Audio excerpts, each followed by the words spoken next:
భాష అనేది మనం పుట్టాక రాదు.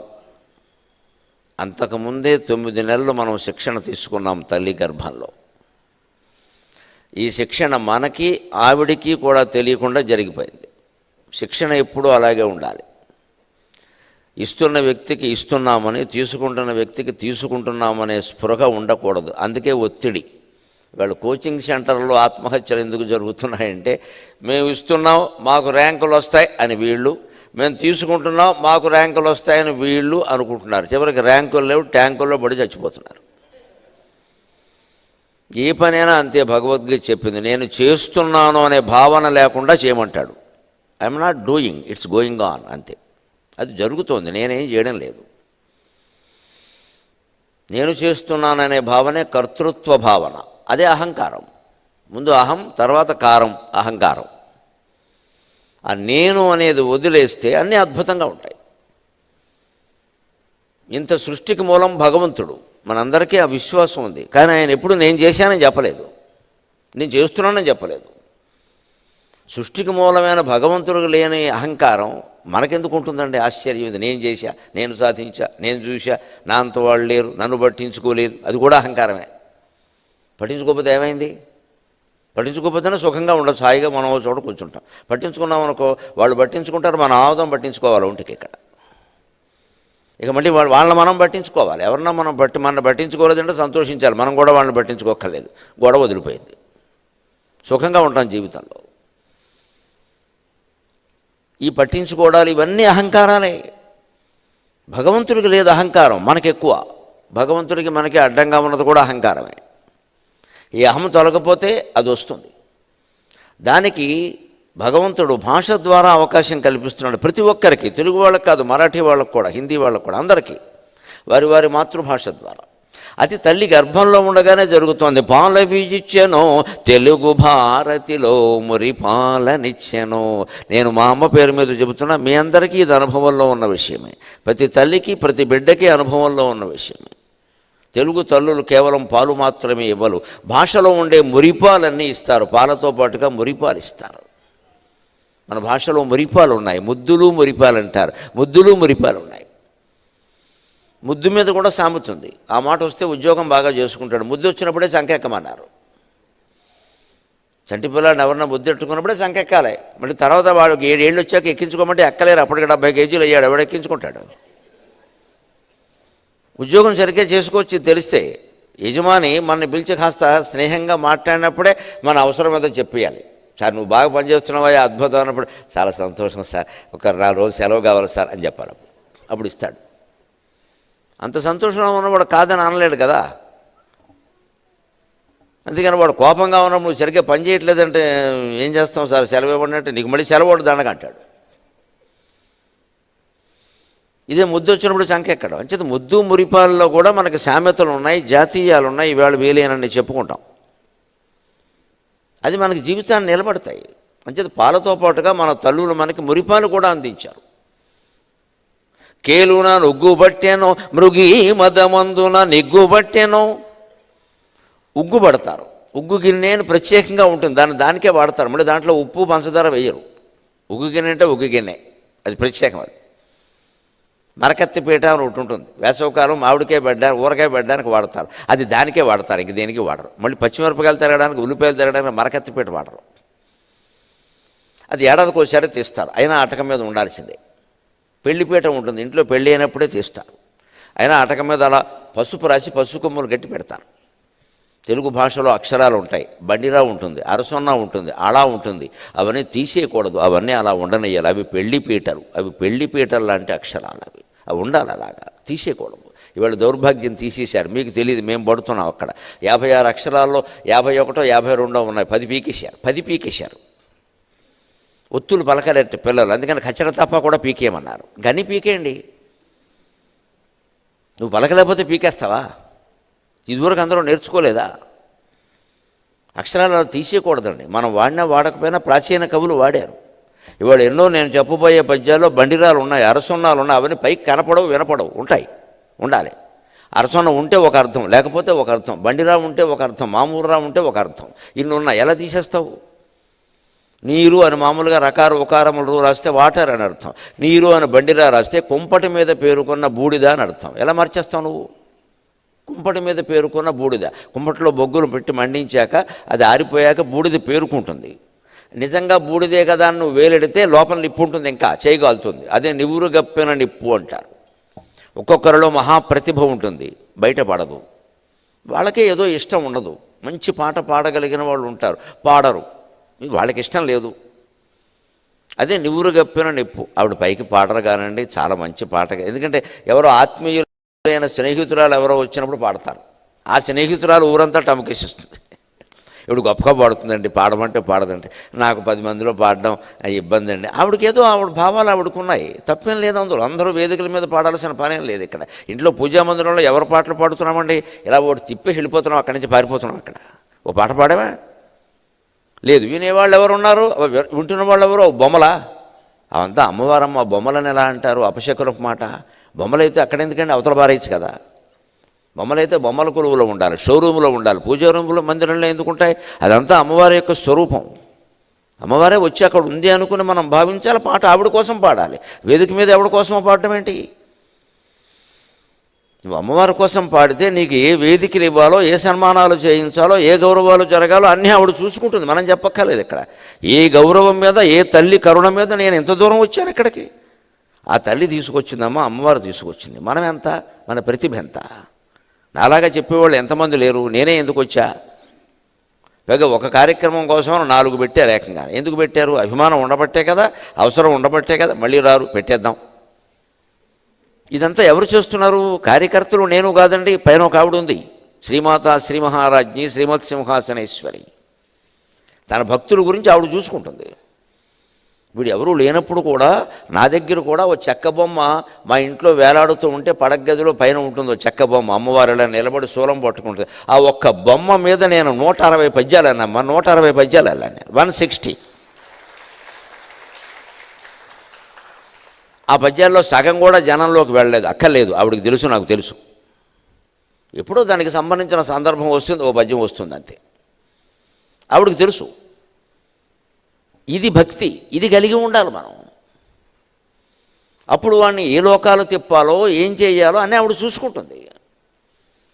అది ఆవిడ అవసరం, మన అవసరం కాదు. ఇక్కడ మన అవసరం ఏమిటంటే ఆవిడ పాదాల మీద పడి ఏడవడమే మన అవసరం, ఇంకేం లేదు ఇక్కడ. ఇది మనకి ఉగ్గుపాలతో నేర్పుతారు. ఉగ్గు గిన్నెలో పాలు పట్టేటప్పుడే శౌర్యం నేర్పేవారు తెలుగు తల్లులు. పద్యాలు నేర్పేవారు, పాటలు నేర్పేవారు. అందుకే నేను అంటున్నా, కేలున ఉగ్గు పట్టెను మృగి మదమందున నిగ్గు పట్టెను. నాకు మా అమ్మ పట్టినటువంటి ఉగ్గుబాలలో బహుశా కస్తూరి నిగారింపు ఉండుంటుంది. కస్తూరి సేవించిన వాడికి కవిత్వం రాదు. పైగా మగవాళ్ళు వేసుకునే తాంబూలం వేరు, ఆడవాళ్ళు వేసుకునే తాంబూలం వేరు. మగవాళ్ళు వేసుకునే తాంబూలంలో కస్తూరి ఎక్కువ ఉండాలి. కర్పూరం పాలు కంటే కస్తూరి 2 రెట్లు ఉండాలి. ఆడవాళ్ళు వేసుకునే తాంబూలంలో కస్తూరి పాలు కంటే కర్పూరం 2 రెట్లు ఎక్కువ ఉండాలి. ఇదంతా హార్మోన్స్కి సంబంధించిన విషయం. ఇవాళ ఈ రహస్యాలు ఏవీ తెలియవు కాబట్టి ఎవరికి సంతానం కలగట్లేదు. స్త్రీలలో స్త్రీ హార్మోన్లు, పురుషుల్లో పురుషుల హార్మోన్లు వృద్ధి పొందట్లేదు. ఎందుకంటే తాంబూలం మానేశారు. కిళ్ళి వేస్తారు, దరిద్రపు కిళ్ళి. ఇది కిళ్ళి కాదు, తాంబూలం వేరు, కిళ్ళి వేరు. భాష మారితే పదాలు మారిపోతాయి, పదం మారితే పదార్థం కూడా మారిపోతుంది. తాంబూలం వేరు. తాంబూలం చాలా పవిత్రమైన మాట. తాంబూలంలో తమలపాకులు ఎన్ని ఉండాలి, సున్నం ఎంత ఉండాలి, బోక చెక్క ఎంత ఉండాలి, లెక్క ఉంది. నీ ఇష్టం వచ్చినట్టు వేస్తే కుదరదు ఇక్కడ. దానికి సున్నం ఎక్కువ రాస్తే పొక్కిపోతుంది, తక్కువ రాస్తే పండదు, కానీ రాయాలి. సంసారమైనా అంతే. చెట్పట్లు ఉండాలి, పటపట్లు ఉండాలి. ఎంతవరకు ఉండాలి? మళ్ళీ ఆనందంగా కలిసే వరకు ఉండాలి, విడిపోయే వరకు ఉండకూడదు. చెట్పట్లు లేకపోతే సంసారం బాగుండదండి. అది ఎంత ఉండాలంటే తమలపాకు తరుణి, పొకచెక్క పురుషుడు. తరుణి తమలపాకులాగే ఉండాలి, మెత్తగా. నేను చెలరేగిపోతానంటే కుదరదు, గొడవలు అయిపోతాయి. కనీసం శోభనం గదిలోకి పాల గ్లాసు పట్టుకుని వెళ్ళినప్పుడైనా కాస్త వినయంగా ఉండాలి. నువ్వు ఆన్లైన్లో ఆర్డర్ పాలు వస్తాయంటే కుదరదు ఇక్కడ. భార్యను కూడా ఆన్లైన్లో ఆర్డర్ ఇస్తాడు. ఆన్లైన్లో ఆర్డర్ ఇవ్వడానికి భార్య ఎందుకు? స్విగ్గీ జొమాటోలు ఉంటాయి, ల్యాప్టాప్ ఉంది. శోభనం గదిలోకి పాలు ఆన్లైన్లో ముందు ఆఖరమే రాబోతుంది, త్వరలో విడుదల. నిదానం. I studied BTech, I don't get. నేనెందుకు తేవాలి? నేను కూర్చుంటా, నువ్వు పట్టుకురా. ఇంకా శోభనం ఏమిటి, సంసారం ఏమిటి, పిల్లలు ఏమిటి, నా తలకాయ.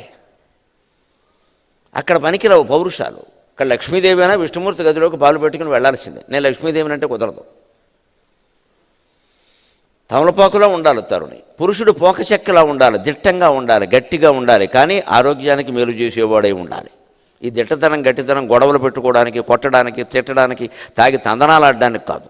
ఏ సమస్య వచ్చినా తాను పురుషుడు ముందు తట్టుకుని ఆడది ఆ ప్రస్తావన చేస్తే నీకెందుకు, నువ్వు చూసుకుంటాను కదా, నువ్వు నీ పని చూసుకో, ప్రశాంతంగా ఉండే, అసలు టెన్షన్ ఎక్కువ, ఉరికి కల్పించుకో, నేను చూసుకుంటా అంటే ఆవిడ ధైర్యంగా ఉంటుంది. నాకే భయం వేస్తుందని వీడు లోపలికి వెళ్ళిపోతే ఆవిడేం చేస్తుంది? అందుకే తాంబూలం. పురుషుడు స్త్రీ తమలపాకు తరుణి తా లెక్క. పురుషుడు పోక చెక్క, పువ్వు పో. యతిప్రాసలు పద్యం రాసే వాళ్ళకి తెలుస్తుంది, వీటికి యతిమైత్రి కుదురుతుంది. యతిమైత్రి వేటికి కుదురుతుందంటే అక్షరాల మధ్యలో అనుబంధం ఉంటేనే కుదురుతుంది. మనుషుల్లో మైత్రి కూడా అనుబంధం ఉంటేనే కుదురుతుంది. అనుబంధం లేకుండా మైత్రి ఏమిటి? ఇక సున్నం, ఇది విచిత్రమైన విషయం. ఇది ఈ వేలుతో రాయాలి. సరిగ్గా ఈ చిటికెన వేలుకి పక్కది ఉంగరపు వేలు అంటారు. దాంతో ఇలా రాస్తారు. ఆడవాళ్ళ రాయాలి, మోగాడు రాయకూడదు. అది సున్నంలా ఉండదు, తాటాకులా ఉంటుంది, అది రాయకూడదు. బట్టిలో సున్నం తీసుకొచ్చి రాసేయకూడదు. ఇక్కడ సున్నం ప్రత్యేకం. ఇదివరకు నేలలో కొండల్లో సున్నం పెట్టేవారు, అది కూడా దానిమ్మ చెట్టు కింద పెట్టేవారు. అదొక ఆశ్చర్యం. అదంతా సంబంధం. అది దానిమ్మ చెట్టు కింద సున్నం కొండలు పెడితే సున్నం రుచి పెరుగుతుంది. పైన ఇక్కడ దానిమ్మ చెట్టు, మా ఇంట్లో ఉండేది దానిమ్మ చెట్టు ఉండేది, దాని కింద సున్నం కొండలు ఉండేవి. ఎప్పుడు మా నాన్నగారు తాంబూలంలో సున్నం అయిపోయింది, అక్కడ తీసుకురారా అనేవారు. ఈ దానిమ్మ చెట్టు ఏమిటంటే దానికి రిలేషన్ రా, ఏం చదువుతున్నావు సైన్స్ అనేవారు ఆయన. అది వృక్షశాస్త్రం, ఆయుర్వేదం. అది ఏ చెట్టు కింద ఏది ఉండాలి. గంధపు చెట్టు కిందే పావులు ఉంటాయి, గంధపు చెట్టు కిందే పావులు ఉంటాయి. బాగా సుగంధాలతో అందాలతో మనల్ని ఆకర్షించే వాళ్ళే పాముల్లా ప్రవర్తిస్తారు. గంధపు చెట్టు కిందే ఉంటాయి పాములు. జాగ్రత్తగా ఉండాలి. అలాగని అందరూ ప్రవర్తిస్తారని కాదు, అందాన్ని ద్వేషించమని కాదు. అంత అందము, ఆకర్షణ, ఇవన్నీ వ్యధవేషాలు ఉన్నాయంటే పాములు ఉన్నాయి కింద, జాగ్రత్తగా ఉండు. గంధం తీసుకో వచ్చేయి, అక్కడ ఉండకు.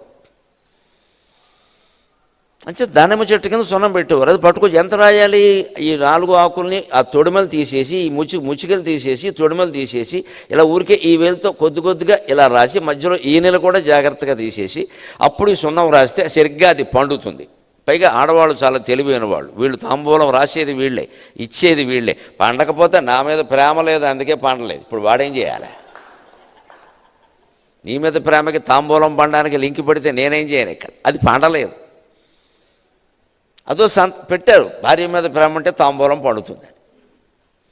అంటే సున్నం ఎంత రాయాలి అంటే పండేలా రాయాలి, పొక్కేలా రాయకూడదు. తమలపాకు తరుణి, పోకచెక్క పురుషుడు. మధ్యలో సున్నం ఏమిటంటే అప్పుడప్పుడు వచ్చే సమస్యలు.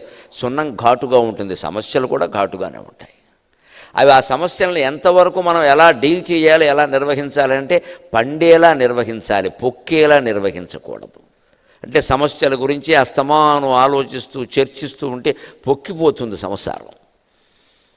ఏది ఎంతవరకు చర్చించాలో అంతవరకు చర్చించి మొగాడో ఆడదో తీసుకోవలసిన చర్య ఏదో తీసుకొని ఇంకా వదిలేస్తే ఎప్పుడూ పండుతుంది సంసారం. పొక్కిపోవడం ఉండదండి, పొక్కిపోవడం ఉండదు, పండుతుంది. పంట పండాలి కదా. మనం చేసే తప్పుడు పని ఏమిటంటే మనకు ఆందోళన, ఎందుకంటే పొక్కిపోయేలా ఆలోచిస్తాం దాని గురించి. ఇంత చేస్తే పిల్లాడికి మార్కులు తక్కువ వచ్చాయి, కొంపలేమో అంటుకుపోలేదు. ఇక్కడ దాని గురించి అంత ఆలోచించక్కర్లేదు. ఇక్కడ ఒకవేళ తీవ్రమైన సమస్య అయినా సరే మనం ఆలోచిస్తే పరిష్కారం అవుతుందంటేనే ఆలోచించాలి, లేకపోతే భగవంతుడికి వదిలేయడం మంచిది. సృష్టిలో ఏం జరగాలో అది జరుగుతుంది, యాక్సెప్ట్ ఇట్, ఒప్పేసుకో. మన ఆలోచన వల్ల అన్నీ పరిష్కారం కావు, జరిగే విధంగా జరుగుతాయి. దాన్ని ఒప్పేసుకోవాలి, ముందుకేస్తే కుదరదు. అక్కడ ఇదంతా మొత్తం తాంబూలంలో ఉంది, ఇదంతా మొత్తం ఉగ్గుబాణంలో ఉంది, ఇదంతా మొత్తం పాలల్లో మురిపాలల్లో ఉంది. నమశివాయ. వీళ్ళ పాలిచ్చే తల్లులు తగ్గిపోయారు, డబ్బా పాలు మొదలయ్యాయి. డబ్బా పాలలో ఇవన్నీ ఉండవు. కస్తూరు నిగ్గు అంటాం. ఆ నిగ్గు కస్తూరి సేవించిన వాళ్ళకి తాంబూలంలో కస్తూరు వేస్తారు, జాపత్రి వేస్తారు, జాజికాయ వేస్తారు, కర్పూరం వేస్తారు. స్త్రీలలో వాళ్ళ హార్మోన్లు నిండి వాళ్ళకి సంతానం కలగడానికి, గర్భస్థాపనకి, దేనికి ఆటంకం లేకుండా పచ్చకర్పూరం ఒక్క పాలు ఎక్కువ వేసేవారు. పురుషుల్లో లైంగిక శక్తి పెరగడానికి, సంతాన శక్తి పెరగడానికి అన్నిటికీ ఉపయోగపడే విధంగా కస్తూరి ఒక్క పాలు ఎక్కువ వేసేవారు. ఈ తాంబూలం సేవించేవారు. ఈ ఆచారాలన్నీ పోయాయి, పాలు ఇవ్వడమే పోయింది, ఇంక ఇవన్నీ ఎక్కడ ఉంటాయి? మళ్ళీ మనం మొదలు పెట్టాలి, తప్పదు. సంతానం దెబ్బతింటున్నారు, చాలా కష్టపడి కోట్లు ఖర్చు పెట్టి పెళ్ళిళ్ళు చేస్తున్నాం, వాళ్ళ రకరకాల వ్యవహారాల్లో ఉన్నారు, మళ్ళీ మన దగ్గరికి వస్తున్నారు, అమ్మా నాన్న అని ఏం చేయాలో తెలియట్లా. బాగున్నా కూడా సంతానం కలగట్లా, ఎవరి లోపమో తెలియదు, ఎవరినన్నా ఇబ్బందే. అలాగని వదిలేద్దామంటే వాళ్ళకి బాధే, మనకి బాధే. దాంపత్యం ఎప్పుడూ 5-6 ఏళ్ళు బాగుంటుందమ్మా, తర్వాత సంతానం కలగకపోతే చాలా ఇబ్బందులు ఉంటాయి. ఇద్దరూ పూర్తిగా ఆధ్యాత్మిక మార్గంలో రామకృష్ణ పరమహంస శారదాదేవిలాగా ఉంటే పర్వాలేదు. అలా ఎంతమంది ఉండగలరు? వాళ్ళు అలా ఉన్నారు, వాళ్ళు పెళ్ళి కాకముందు నుంచి అలాగే ఉన్నారు, కావాలనే చేసుకున్నారు, అలాగే ఉన్నారు. ఆవిడ 33 ఏళ్లకు వైధవ్యం వస్తుంది, ఆవిడకి ఎప్పుడూ అనుకోలేదు ఆ విషయం, దాని గురించి ఆలోచించలేదు. పరమహంస కర్తవ్యం ఏది ఉందో అది నిర్వహించింది శారదామాత. ఆవిడ పెళ్లి చేసుకునేటప్పుడే ఆ ఉద్దేశంతో చూస్తుంది. ఆయనే చెప్పేశాడు, నేను భౌతికంగా ముట్టుకోను, నీకు ఇష్టమైతే చేసుకో, లేదు, నేను అందుకోసమే వచ్చాను, నేను ఉంటానని చెప్పింది ఆవిడ. అదొక దాంపత్యం, అపూర్వమైన బ్రహ్మచర్యాన్ని పాటించిన దాంపత్యం అది. మరి అంత ప్రేమించుకున్న దంపతులు మళ్ళీ కనపట్ట, వాళ్ళకి ప్రేమ అలాగే ఉండేది. ఆయనకి ఎక్కడ కాస్త ఉడికిన అన్నం బాగా మెత్తగా ఉండాలనికి, లేకపోతే పొట్ట పట్టదు, పాపం చిన్న పొట్ట అయింది. అంత బాగా ఉడికించి ఆవిడే పట్టుకెళ్ళి పెట్టేది, ఎవరిని పెట్టనిచ్చేది కాదు. మీరు వదిలేండి, నేను చూసుకుంటానండి ఇది. కాబట్టి ఆ పెద్ద మనిషి ఆ 50 ఏళ్ళైనా బతికాడు. ఆయన బతికింది 50 ఏళ్ళు. ఆ 50 ఏళ్ళైనా బతికాడు, లేదా బతకడు. ఆయన శరీరంలో చాలా ఇబ్బందులు ఉన్నాయి. ఈ దాంపత్యం ఉంది, వాళ్ళు అంత బ్రహ్మచర్యంగా పిల్లలు లేని వాళ్ళు ఉండగలిగితే మంచిదండి, గొప్ప విషయం అది. దాని గురించి ఆలోచించక్కల. మన దేవతలు ఎవరికి పిల్లలు లేరు, మీరు ఆలోచించండి, ఎవరికి పిల్లలు లేరు, అంతా భావనాత్మక సంతానం, ఐడియల్ ఫ్యామిలీ, ఐడియలిస్టిక్ ఫ్యామిలీ. అని భావన వల్ల కలిగినటువంటి సంతానమే. మన్మధుడు విష్ణుమూర్తికి ఏమీ కడుపున పుట్టల, బ్రహ్మదేవుడు లక్ష్మీదేవికి ఏ ఆసుపత్రిలోనూ పుట్టలేదు, బొంబాయి జస్సులోకి ఆసుపత్రిలో పుట్టలేదు, ఎక్కడ పుట్టల. అది భావనాత్మకం. బ్రహ్మదేవుడు పుట్టాలి అని ఆయన సంకల్పించాడు, నాభికమలం నుంచి పుట్టాడు. అది సృష్టి ఏర్పడిన విధానానికి చేసిన వర్ణన. మనం అదంతా అలాగే ఆసుపత్రిలో జరిగిందని రికార్డు అడగకూడదు. పురాణాలంటే తాత్విక కథలు, సింబాలిక్, దాని వెనకాల ఉండే తత్వం అర్థం చేసుకోవాలి. కుమారస్వామి కానీ వినాయకుడు కానీ పార్వతీదేవి గర్భాన పుట్టిన వాళ్ళు కాదు, అందరికీ తెలుసు. మరి వాళ్ళకే లేదు సంతానం, మనకెందుకు ఈ గొడవ? కానీ అలా ఉండగలగాలి కదా, సంతానం లేదంటే సరిపోలేదు. నువ్వు ఈ దేహమే లేదన్న భావనతో ఉండగలిగితే సంతానం లేకుండా ఉండగలవు. పూర్తి సమాజ సేవ, మనం ఏదో అనుభవించేది అనుభవిస్తాం, తీర్థయాత్రలు చేస్తాం, సమాజానికి ఏం చేయాలో అది చేస్తాం, అందరూ మన పిల్లలే అనుకోగలిగితే గొప్ప విషయం. సంతానం లేకపోవడం అదృష్టం, దురదృష్టం ఎలా అవుతుంది? మనకు కావాలని కాంక్ష ఉంది, కలగట్లేదు. కలగడానికి ఏం చేయాలంటే అది చెయ్యరు. నువ్వు తాంబూలం వేసుకుంటే ఎవరికీ నచ్చదు. ఇక్కడ ఆడ వేసుకోరు, మగ వేసుకోరు. సిగరెట్లు కాలుస్తారు, డ్రగ్స్ సేవిస్తారు, మద్యం సేవిస్తారు. ఉన్న శక్తి కూడా పోతుంది మద్యం సేవిస్తే. ఇంక సంతానం ఎలాగా? ఇన్ని ఆచారాలు కోల్పోయాం. అందుకోసం ఈ ప్రార్థన తెలుగు పద్యంగా. మా అమ్మ నాకు పాలు ఇవ్వలేదు, మురిపాలు ఇచ్చింది. కస్తూరి మృగం నిగ్గుని తీసుకొచ్చి ఆ ఉగ్గుబాలల్లో కలిపి పెట్టింది, లేకపోతే కవిత్వం రాదు. ఇవాళకి మీతో మాట్లాడే సమయానికి నేను 11,227 పద్యాలు వెళ్ళాను. నేను 11,227 ప్రతిదీ రికార్డెడ్. ఏ రోజు వెళ్ళామో, ఎందుకు వెళ్ళామో అన్ని డైరీల్లో రాస్తున్నాయి. 24 డైరీలు ఉన్నాయి మొత్తం. ఇప్పుడు ఈ సభల్లో ఏమైనా కొత్తగా చెప్పిన ఉంటే వెళ్ళాక మళ్ళీ చేరుస్తా, అందులో డేట్ వేసి ఉన్నాయి, ప్రతిదీ ఉన్నాయి. ఎందుకు అంత కవిత్వం వచ్చింది? మా అన్నదమ్ములు 5 ఉన్నారు. మరి చిన్నప్పుడు పోయిన వాళ్ళు 2 పోగా మిగిలిన వాళ్ళు 5 ఉన్నారు. ఎవరికి రాలేదే, నాకు వచ్చింది.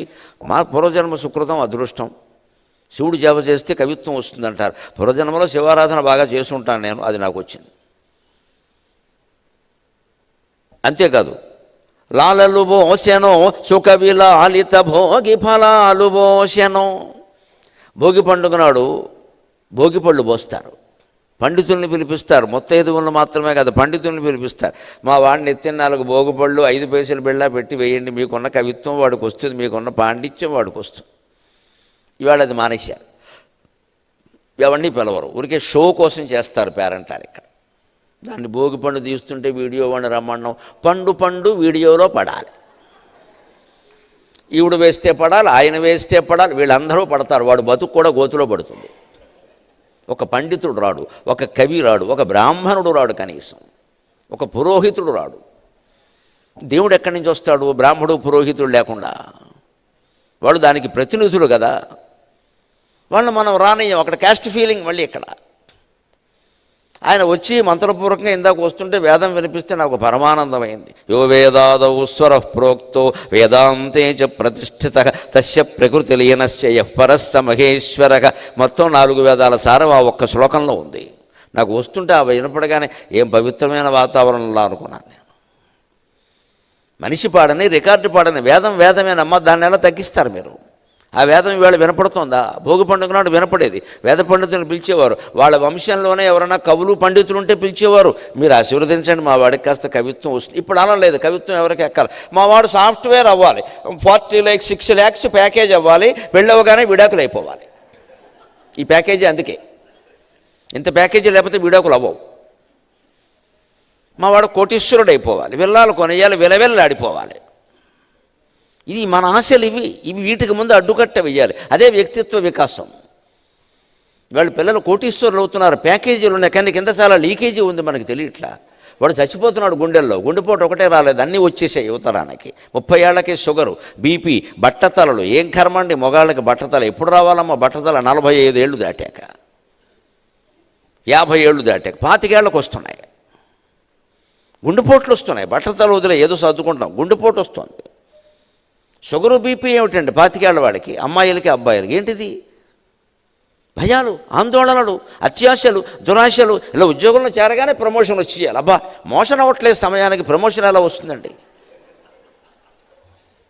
పొద్దున్నే కాలకృత్యాలు సరిగ్గా అయితే మొత్తం కాలకంఠుడు ప్రత్యక్షమైనట్టే లెక్క. అంత గొప్ప అదృష్టం అది. చచ్చిపోతున్నారు అక్కడ బాత్రూంలో పడి గంటల తరబడి. ఈ అదృష్టం లేదు, అది ఎక్కడి నుంచి వస్తుంది? జీవితంలో ఎలా జరుగుతాయి అన్నీ అక్కడ. దాన్ని ఓపిక పట్టాలి. ఆరోగ్యంలో మార్పులు రావాలి, ఆహార విహారాల్లో మార్పులు రావాలి. ఏం లేకుండా ఎలా వచ్చేస్తాయి? ఈ దురాశల కారణంగా ఈ డబ్బులే దారుణాన్ని దారితీస్తున్నాయి. ఇంత డబ్బు మనం లేకుండా ఉండలేమయ్యా. మనకి పండితులు అక్కర్లేదు, కవులు అక్కర్లేదు, ఆశీర్వచనాలు అక్కర్లేదు, డబ్బులు కావాలి. స్తోత్రాలన్నింటిలోకి ఏ స్తోత్రం కావాలంటే కనకధార స్తోత్రం కావాలి. శంకరాచార్య చెప్పిన 153 రచనల్లో మోస్ట్ ఫేమస్ ఏది అంటే కనకధార. ఎందుకంటే డబ్బులు. శంకరాచార్య మీద ప్రేమ కాదు, లక్ష్మీదేవి మీద ప్రేమ కాదు. అదే వేదాంతం డిండిమం. ఎందుకండి డిండిమం మనకి ఎందుకండి?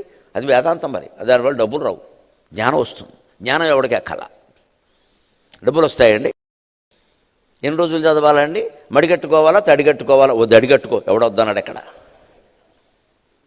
నీ మడిని చూసి లక్ష్మీదేవి వస్తుంది అక్కడ. ఆవిడ వచ్చేయాలి. మనం మహాపాపాత్ములమైనా సరే మన ఇంటికి ఆవిడ వచ్చేయాలి. ఆవిడ వైకుంఠాన్ని వదిలిపెట్టి ఎందుకు వస్తుందండి? మన అజ్ఞానం. ఆవిడ పేరు నిత్యానపాయని. ఎప్పుడూ భర్తను విడిచిపెట్టద్దమ్మా. విష్ణుమూర్తి ఉన్న చోట లక్ష్మీదేవి ఉంటుంది. మీరు విష్ణుమూర్తిని పిలవకుండా లక్ష్మీదేవిని వస్తే తో వేధవా, మా ఆయన పిలవలేదు నన్ను పిలిచే ఉంటుంది ఆవిడ. నిత్యానపాయని. సరస్వతీదేవికి లేదా పేరు, గౌరీదేవికి లేరు, మహాసాధ్వి లక్ష్మీదేవి. నిత్య అనపాయని. ఎప్పుడూ లక్ష్మీదేవిని విష్ణుమూర్తిని విడిచిపెట్టదు. నారసింహాయ నమః, అచ్యుతాయ నమః, కేశవనామాల్లో ఉంటుంది చూసుకోండి. ఈ రెండు ఒకచోట ఉంటాయి. నరసింహ, అచ్యుత. ఆయన నరసింహస్వామి అయినా సరే ఈవిడ ఆయన్ని అచ్యుత విడిచిపెట్టలేదు. చ్యుత అంటే విడిచిపెట్టింది, అచ్యుత అంటే విడిచిపెట్టలేదు. సగం సింహం సగం మనిషిగా ఉన్నవాళ్ళతో మనం ఎవడైనా కాపురం చేస్తామా? వెంటనే అవతల దోషం భయపడి పోలీసుకే చెడతాం. వీడు నిన్నటి వరకు బాగానే ఉన్నాడు, ఇవాళ ఏదో అయ్యాడని. ఆవిడ సగం సింహం సగం మనిషి అయినా సరే వచ్చి ఇక్కడ కూర్చుంది ఆవిడ, మా ఆయనే అని. అందుకే నారసింహాయ నమః, అచ్యుతాయ నమః. నారసింహ వపు శ్రీమాన్, విష్ణు సహస్రంలో ఉంటుంది. నారసింహ వపు శ్రీమాన్, నరసింహ రూపంలో శరీరంలోనూ ఉన్నప్పటికీ శ్రీమాన్, లక్ష్మీదేవితో కలిసి ఉన్నావయ్యా, నీకు నమస్కారం. అంటే భర్త ఏ స్థితిలో ఉన్నా భార్య విడిచిపెట్టద్దు, భార్య ఏ స్థితిలో ఉన్నా భర్త విడిచిపెట్టద్దు. అదే మన ఆధ్యాత్మిక రహస్యం. ఈ స్థితులు షరతులు భార్యాభర్తల మధ్య వర్తించవండి. నువ్వు ఎలా ఉన్నా సరే నేను నిన్ను ప్రేమిస్తా, అంతే. అది ఒక్కటే భార్యకైనా భర్తకైనా ధైర్యం ఇచ్చే మాట. నువ్వు ఎలా ఉన్నా సరే, ఇప్పటికంటే నీ ఆరోగ్యం క్షీణించినా సరే, ఇప్పటికంటే నీకు ఇబ్బందులు ఎక్కువ, నేనుంటా. ఎవడున్నా లేకపోయినా నేనుంటా అంటే ఇంకేం అక్కల్లా. ఆ భార్య ఇంకా నవగ్రహాలకు కూడా భయపడదు. ఆ భర్తేనా అంతే. ఏదో ఆయన ఇబ్బంది వస్తుంది, మంచంలో ఉంటాడు. నీకు ఎందుకయ్యా, నేను ఉన్నాను కదా, ఎక్కడికి వెళ్ళను, మా పుట్టింటికి కూడా వెళ్ళను, పెళ్ళిళ్ళు కూడా మానేస్తాను, నీకే సేవ చేసుకుంటా అంటే ఆ భర్త ఇంకా ఎక్కువ బతుకుతాడమ్మా. అదే కదా దాంపత్యం అంటే. ఈ మంచంలో ఉన్నవాడితో మనకేమిటని మనం ఫ్యాషన్ డిజైనర్కి బయటికి వెళ్ళిపోతూ ఉంటే మళ్ళీ బయటికి వెళ్ళి విష్ణు సహస్రాలు చదువుతారు, స్వామీజీలకు సేవ చేస్తారు, భర్తలకు సేవ చేయరు. నమశివాయ. సన్యాసుడికి చేసే సేవకు కూడా అర్హుడు కదా మొగుడు. అక్కడ చేస్తారు, ఎందుకంటే పబ్లిసిటీ వస్తుంది, పేరు వస్తుంది.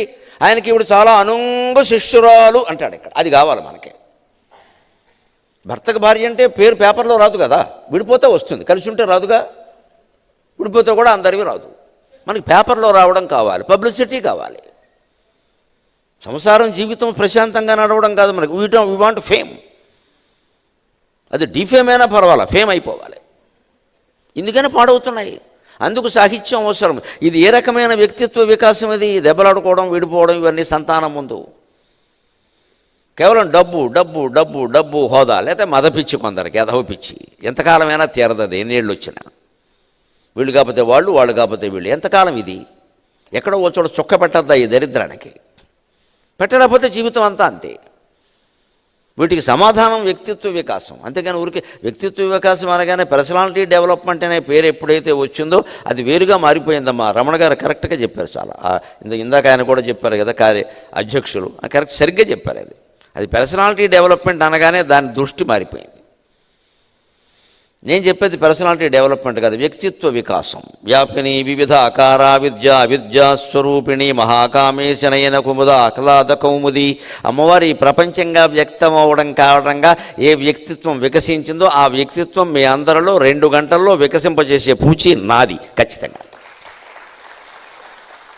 అసలు మనం ఎందుకు వ్యక్తమయ్యాం? ఈ శరీరంగా వ్యక్తమయ్యామంటే ఎందుకంటే ఉద్యోగాలు చేయడానిక, సంపాదించడానిక? దానికోసం కాదండి. ఇది వ్యక్త అవ్యక్త స్వరూపిణి.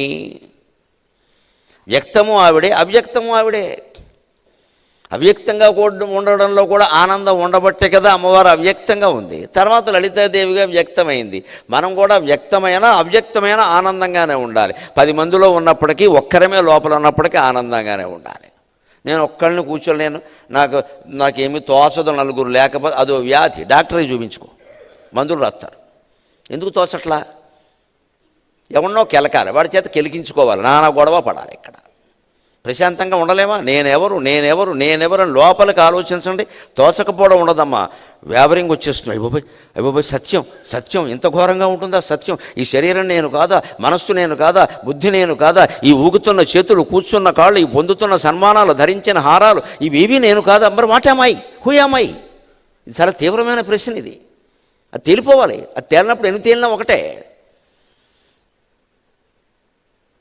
ఏన విజ్ఞాతం సర్వమిదం విజ్ఞాతం భవతి అని వేదం చెప్పింది. ఏది తెలుసుకుంటే ఇంకేవిది తెలుసుకోవాల్సిన అవసరం లేదు. అది తెలుసుకోవయ్యా. ఊరికే ఇది తెలుసుకున్నా, అది తెలుసుకున్నా. 70 ఏళ్ళు వచ్చాక నేను ఇంకా కొత్త భాష నేర్చుకుంటున్నా. దేనికి? మౌనంగా ఉండక యథవశని. కొత్త భాష ఎందుకు 70 ఏళ్ల వాడికి? ఏం చేస్తావు నేర్చుకుని? ఈ ఉన్న భాషను ఏం చేసావు? ఏం లేదు, ఇంకాస్త ఫేమ్. నాకు అది కూడా వచ్చు, ఇది కూడా వచ్చు. నోరు మూసుకోవడం రాదు, మౌనంగా ఉండడం రాదు. అది కూడా వచ్చు, ఇది కూడా వచ్చు. ఏమి రాకపోతే ఏమిటి? రమణ మహర్షికి ఏమీ రాదు, మౌనంగా ఉండడం తప్ప. వీళ్ళందరూ ఆయన లేకపోయినా ఆయన కొండ చుట్టూ తిరుగుతున్నారా లేదా? వీళ్ళు అక్కడ ఆయన లేకపోయినా. మరి ఉన్నప్పుడు మనకు ఆదర్శం ఎవరండి? 100 లాంగ్వేజ్లు నేర్చిన వాళ్ళు, 100 ఎంఏలు చేసిన వాళ్ళు, 100 PhD. మనకెందుకు ఈ గ్యాంగో? నేను 80 ఏళ్ళలో కొత్త విద్య నేర్చుకుంటా మానేసి. ఏం నేర్చుకోకపోవడమే 80 ఏళ్ల వయస్సు.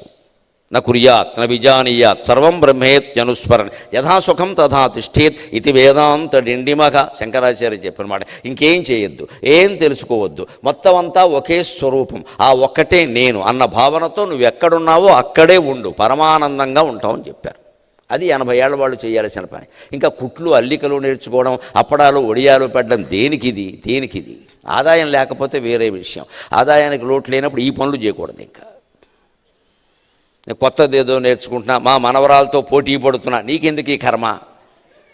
అక్కడికి నేను యంగ్ అనిపించుకోవాలి. మనవరాలతో పోటీ, 80 ఏళ్ళ ఆవిడతో పోటీ పడదు. మనవరాలతో పోటీ ఎందుకంటే యంగ్ అనిపించుకోవాలి, ఈ మనవరాలు మెచ్చుకోవాలి. దేనికి ఇక్కడ? మనవరాలతో మనవరాలు పోటీ పడాలి. అమ్మమ్మ ఎందుకు పోటీ పడ్డాం? అమ్మమ్మతో పోటీ పడు. ఈ మొత్తం వీటికి వ్యతిరేకమే వ్యక్తిత్వం. నువ్వు ఏ రకంగా వ్యక్తమయ్యావో, నీ ఆత్మ ఏమిటో, నీ జ్ఞానం ఏమిటో నీకు లేకుండా వ్యక్తం కావడం వాట్ ఫర్ అండ్ వై? దేనికోసం ఇదంతా? అందుకోసం భోగి ఫలాలు పోస్తారు. ఆ పండితులు వచ్చి ఆశీర్వదిస్తే 5 పైసల బిళ్ళలు భోగి పళ్ళు పడితే మేమేం చేసేవాళ్ళం, ఆ 5 పైసలు ఏరుకోవడం కోసం చూసేవాళ్ళం. మాకు డబ్బులు కావాలి చిన్నతనంలో. అది పట్టుకెళ్ళి ఏదో కిరాణం కొట్లు ఇస్తే వాడు ఇంత శనగపప్పు పెట్టేవాడు. కానీ నాకు అప్పుడు అర్థం కాల, పెద్దయ్యాక అర్థమైంది. లాలలు భోసెనో సుఖవిలాలిత భోగి ఫలాలు భోసెనో చాలనలేని పద్య సుమ సౌరభములు వెదజల్య గుండెలెన్. అమ్మా నువ్వేం చేసావో నాకు తెలియదు, పాలిచ్చావో మురిపాలిచ్చావో, కీలున ఉగ్గు పట్టావో మృగీ మందున నిగ్గు పట్టావో, లాలలు పోసావో భోగి ఫలాలు పోసావో నాకు తెలియదు. కానీ నేను చాలనరాని చాలు అనలేని తెలుగు పద్యాలు కొన్ని వేలు నాకు నోటికి వచ్చేలా చేశావమ్మా, నీకు నమస్కారం, నీకు నమస్కారం. అనేక విషయాలు మనం ప్రపంచంలో నేర్చుకోవచ్చు మిత్రులారా, కానీ మన భాష ద్వారానే నేర్చుకోవాలి. ఎందుకు? సహజంగా మనకు వస్తుంది. ఎందుకంటే 9 నెలలు కడుపులోనే తెలియకుండా శిక్షణ పొందాం మనం. తల్లి మెదడులో మెదడై, రక్తంలో రక్తమై, మాంసంలో మాంసమై, కండరాల్లో కండరమై, 72,000 నాడుల్లో ప్రతి నాడియై మనకి తెలుగు భాషను అందించింది ఆవిడ. అప్పుడే నేర్చుకున్నాం. ఇప్పుడు కొత్తగా నేర్చుకునేదేమిటి?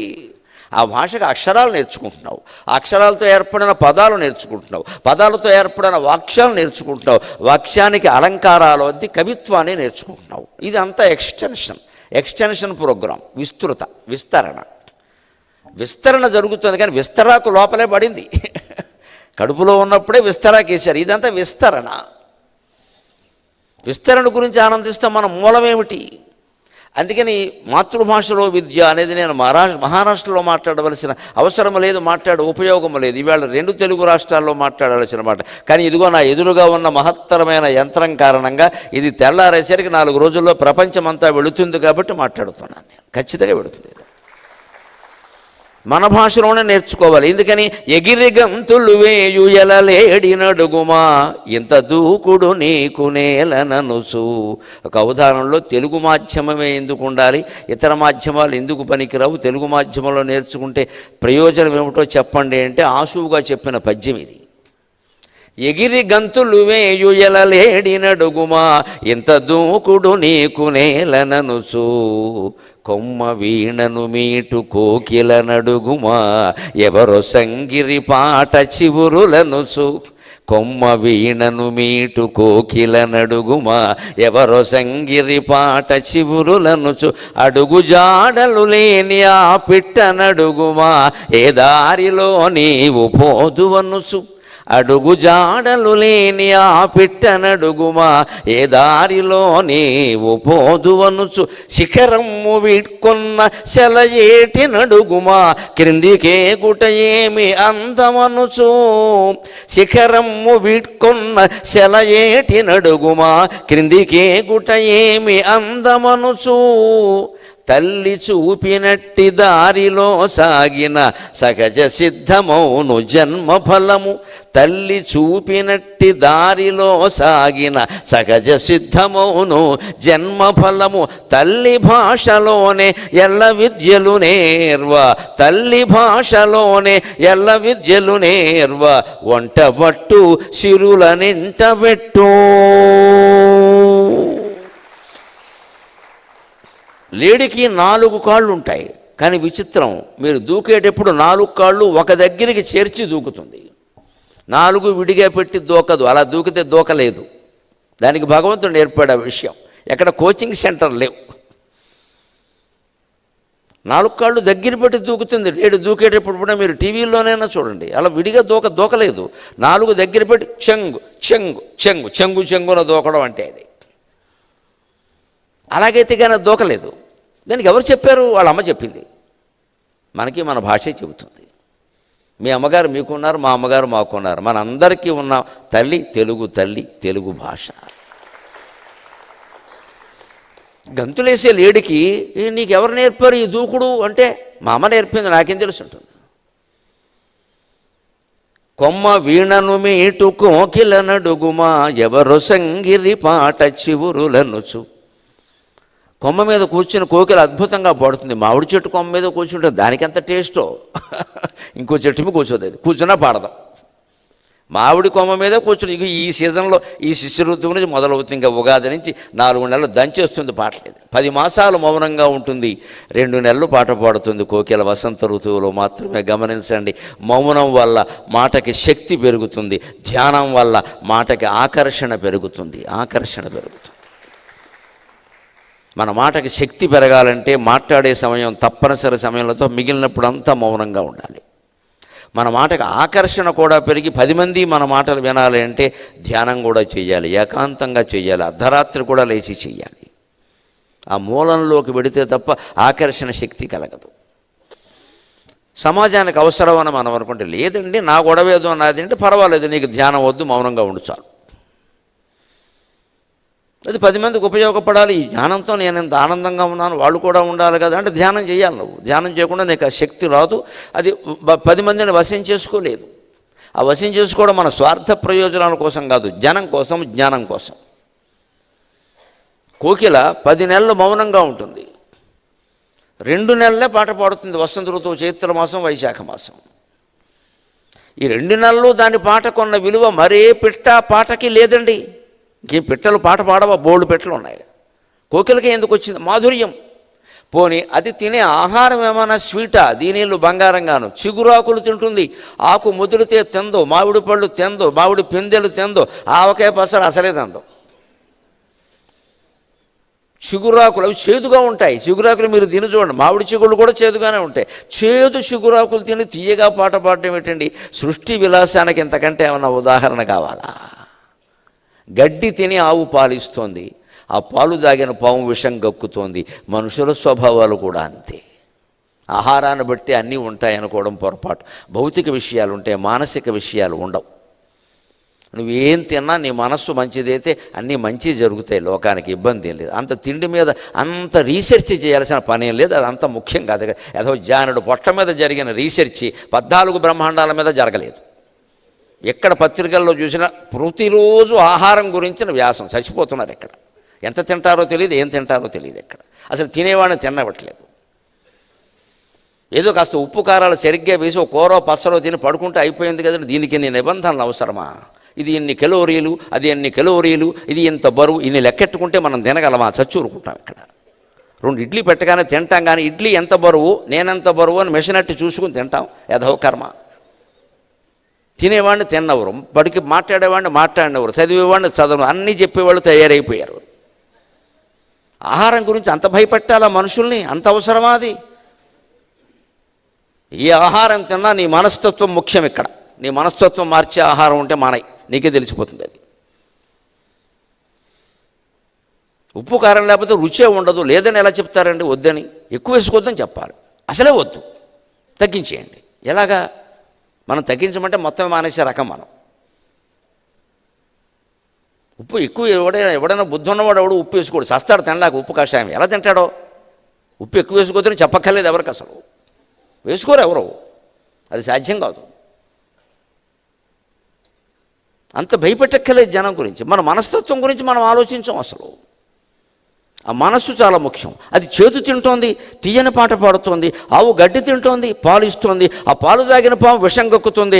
ఆ పాలు తాగిన పాము మనిషి మరింత విషం కక్కుతున్నాడు ఇక్కడ సాటి మనిషి మీద. మరి ఈ మనిషికి ఎవడు నేర్పాడు ఇక్కడ? వీడి బుద్ధి కదా. మన కోకిలను అడిగితే నీకు ఈ పాట పాడడానికి వీలైన చివుర్లు ఎవరిచ్చారండి? ఏమో ఆ కొమ్మ మీద ఉన్నాయి, తిన్నా. నన్ను అడుగుతావు, మా అమ్మ తింది నేను తిన్నా, అంతే. తల్లినే చూపిస్తుంది, మా అమ్మ తింది నేను తిన్నా. పిట్ట ఎగురుతుంటే ఫోటోలు తీయడం కాదండి, దాని పక్కన మనం నిలబడి. ఎందుకు ఈ దరిద్రం ఇక్కడ? ఏదైనా ఒక అద్భుత దృశ్యాన్ని ఫోటో తీయాలంటే మనం అందులో ఉండకూడదు. మనం ఉండకపోతేనే ఆ ఫోటో. మనకు పెద్ద జబ్బు ఏమిటంటే మనం ఉండాలి, అన్నీ సర్దుకోవాలి. ఇప్పుడు తీయండి, బాగా రాకపోతే చెప్పండి, ఏంటి తీసేది? యథోమోహం వేసుకుని ఉంచున్నాక ఎప్పుడూ బాగురాదు అది. తాజ్మహల్ పక్కన నీ గాజుమోహం ఎందుకు ఇక్కడ? మనం ఉండాలి. ఇదే అహం, ఇదే అహం. మనం అంగీకరించలేం. ప్రతి దాంట్లో మనం ఉండాలి. మళ్ళీ దీన్ని ఫేస్బుక్లో పెట్టి మేము తాజ్మహల్ చూసాం. నువ్వు ఒక్కడవో చూసావు, షాజహాన్ నీకంటే ముందే చూశాడు. తాజ్మహల్ని తాజ్మహల్లా చూడాలి, సముద్రాన్ని సముద్రంలా చూడాలి. మనం ఎందుకు ఎక్కడ యథోముఖం వేసుకొని? సముద్రమే చూడు. నువ్వు సముద్రం పక్కన నువ్వు నిలబడ్డావంటే ఎట్టి పరిస్థితుల్లో 100 జన్మలు నువ్వు ఫోటో చూసినా నువ్వే కనపడతావు, నీకు సముద్రం కనపడదు మిత్రమా, అనుమానం లేదు ఇక్కడ. ఈ నేను నేను అనేది అంత భయంకరమైన మహాపిశాచ్యం ఇది. దీన్ని వదిలేయాలి మనం. అంటే మనం ఉండకూడదు అక్కడ. నేను ఉండను, ఫోటో తీసుకోలేదు మానే. అప్పుడు ఫోటోలు తీయక్కల. తాజ్మహల్ దగ్గరికి మీరు వెడితే అద్భుతమైన ఫోటోగ్రాఫర్, ప్రొఫెషనల్ ఫోటోగ్రాఫర్ 30 ఫోటోలు తీసి ఆల్బమ్ మీ దగ్గర సిద్ధంగా పెట్టుకుంటాడు. 100 రూపాయలు అమ్మ అంటాడు. వాడిని పోషించినట్టు అవుతుంది, అది తెచ్చుకోవచ్చు. మనకి జబ్బు ఏంటంటే మనం ఉండాలి అందులో. మనకి నచ్చిన వాళ్ళు ఎవరో వాళ్ళే ఉండాలి, నచ్చని వాళ్ళు ఉండకూడదు. ఇవన్నీ ఉన్నాక తాజ్మహల్ ఎందుకు? అప్పుడు ఈ ఫోటో కల్చర్ మొత్తం పోతుందండి. అసలు నువ్వు ఉండడం దేనికి ఎక్కడ? అంటే నువ్వు నేను అనేదాన్ని వదలలేకపోతున్నావు ఇక్కడ. ఆ నేను వదిలేస్తేనే ఆనందం. లేకపోతే పిట్టలను వదిలేసింది, కోకిల వదిలేసింది, లేడి వదిలేసింది, మనం వదిలేయట్లేదు. అవి సహజంగానే జీవిస్తున్నాయి. ఇవి ఏం గొప్పలకు పోలేదు. కోకిల ఊరకే కేకలు పాట పాడునే అన్నాను నేను. కోకిల లోకుల మెప్పుకోరునే, కొమ్మ మీద నుండి కూ అని ఆనందంగా కూసే కోకిల ఎవరన్నా వింటున్నారా, రికార్డింగ్ చేస్తున్నారా? ఈ దరిద్రం అంతా దానికి అనవసరం. ఏ కోరిక లేకుండా ఏ పని చేయలేవా? కోరిక లేని జీవితం కంటే గొప్ప జీవితం ఉంటుందా? మా అమ్మవారు సరస్వతీదేవి ఫోటో దగ్గర నిలబడి కోరికలు లేకపోవడంలో ఉండే ఆనందం ఏంటో నాకు అనుభవం అయ్యి ఓ మాట చెప్పుకున్నా. కోరిక లేని జీవితము కోరిన రాదు మహాసరస్వతి, కోరిక లేని జీవితము కోరిన రాదు మహాసరస్వతి. తీరిక ఎక్కడుండును ఉదీరత గీరత భారతీ సతి, సారసపాదయుగ్మ రస సంగతి నింగతి ఎంచు కొల్చుటే కోరికయైన వారలకు. తీరిక ఎక్కడుండును కోకిల లోకుల మెప్పుకోరునా.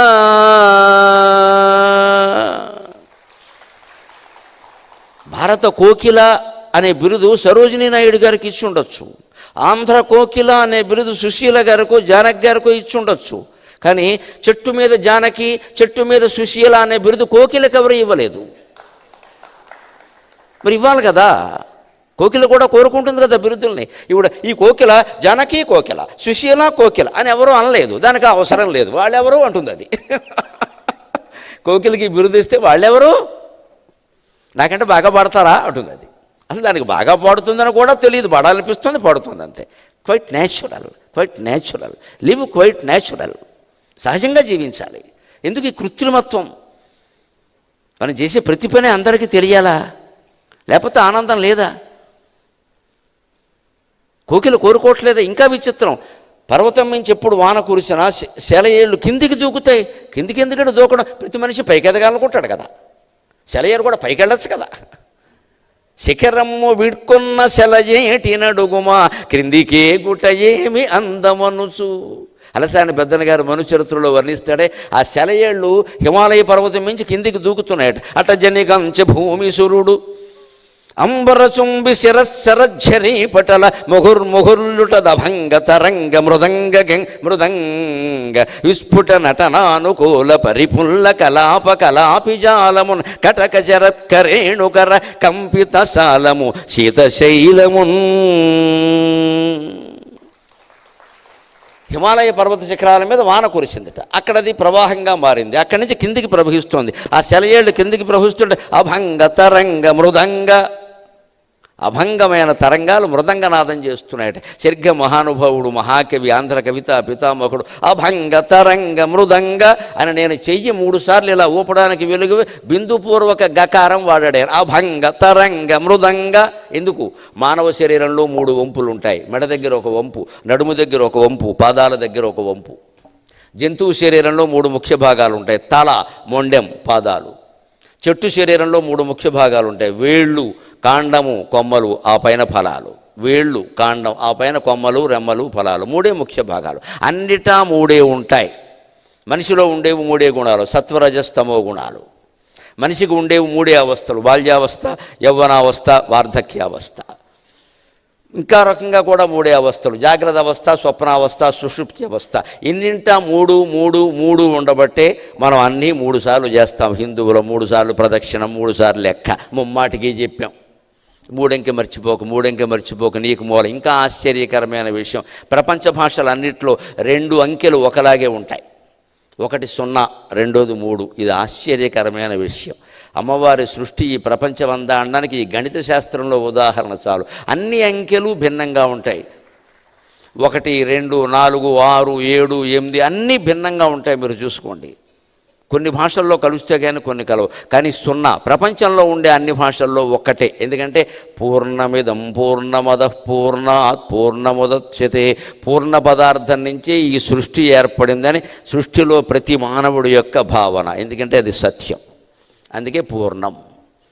సృష్టి ఎలా ఏర్పడ్డాక ఏమైంది? త్రిగుణాత్మకంగా మారింది. సత్వగుణం, రజోగుణం, తమోగుణం, 4వ గుణం లేదు ఇక్కడ. అందుకే అన్ని భాషల్లోనూ 3 అంకె ఇలాగే ఉంటుంది ఖచ్చితంగా. కొంచెం సాగదీయడం, నొక్కడం ఉన్న ఇలాగే ఉంటుంది అన్ని భాషల్లో. ఇది చాలదండి, భగవంతుడు ఉన్నాడు, నిర్మాణం ఒకటే అని చెప్పడానికి. భాషలు వేరైనా, మతాలు వేరైనా, కులాలు వేరైనా, ప్రాంతాలు వేరైనా, జాతులు వేరైనా, దేశాలు వేరైనా, ఈ వేరులన్నిటికీ మూలమైన వేరు ఒక్కటే. ఆయనే శ్రీమన్నారాయణమూర్తి, ఆయనే పరమశివుడు, ఆయనే జగదంబ. మూలం ఒక్కటి. వేరు వేరు వేరు అంటాం. వేరులన్నిటికీ వేరు ఒక్కటే. వేరంటే మూలం కదా. చెట్టు కొమ్మలు వేరుగా ఉంటాయి, రెమ్మలు వేరుగా ఉంటాయి, పువ్వులు వేరుగా ఉంటాయి, పువ్వుల్లో మళ్ళీ రంగులు వేరుగా ఉంటాయి, ఆకులు వేరుగా ఉంటాయి. అన్నిటికీ మూలం వేరు ఒకటే. ఆ వేరు ఒకటే అనేది ఎక్కడో ఒకటి కనిపించాలి మనకి. అందుకని 2 అంకెల్లో కనిపిస్తుంది, 0 and 3. ఇది చాలు. మన గణిత శాస్త్రం ప్రకారం అగణితమైన భగవతత్వాన్ని తెలుసుకోవచ్చు. అలాగే 3 వంపులు శరీరంలో. అందుకని సెలయేరు కూడా 3 వంపులు. అభంగ, తరంగ, మృదంగ. ఆ వంపులైనా వాచికాభినయం చేయాలి, కవిత్వంలో చెప్పాలి. అందుకని బిందుపూర్వక గకారాన్ని ప్రాసగా వాడి అభంగ, తరంగ, మృదంగ, విస్ఫుట, స్ఫుట అని అక్కడి నుంచి వేరే నాట్యం చేశాడు. అక్కడి నుంచి ఏవో నెమళ్ళు వచ్చాయి, అది వేరే విషయం. అలాగా కిందకి దూకేటువంటి సెలయేరుకి కిందికి వెళ్ళడంలో అందం లేదు. మనిషి పైకి ఎదగాలని కోరుకుంటాడని తెలియదు. అదేముంటుంది? మా అమ్మ నది, అది కిందకే పోయింది, నేను కిందకే పోతున్నా. కింద పైన నాకేం తెలుసు? నేను కిందికి వెడితేనే 10 మందికి తాగునీరు, సాగునీరు అందుతుంది. నేను పైన ఉంటే ఏం జరుగుతుంది అని లోకానికి ఉపయోగపడాలని చిటికెడు నీరు కూడా ఆశిస్తుంది. ఇంతలా ఉన్నాం, 70 కేజీలు ఉన్నాం. మనం ఆశించకపోతే ఎలాగండి?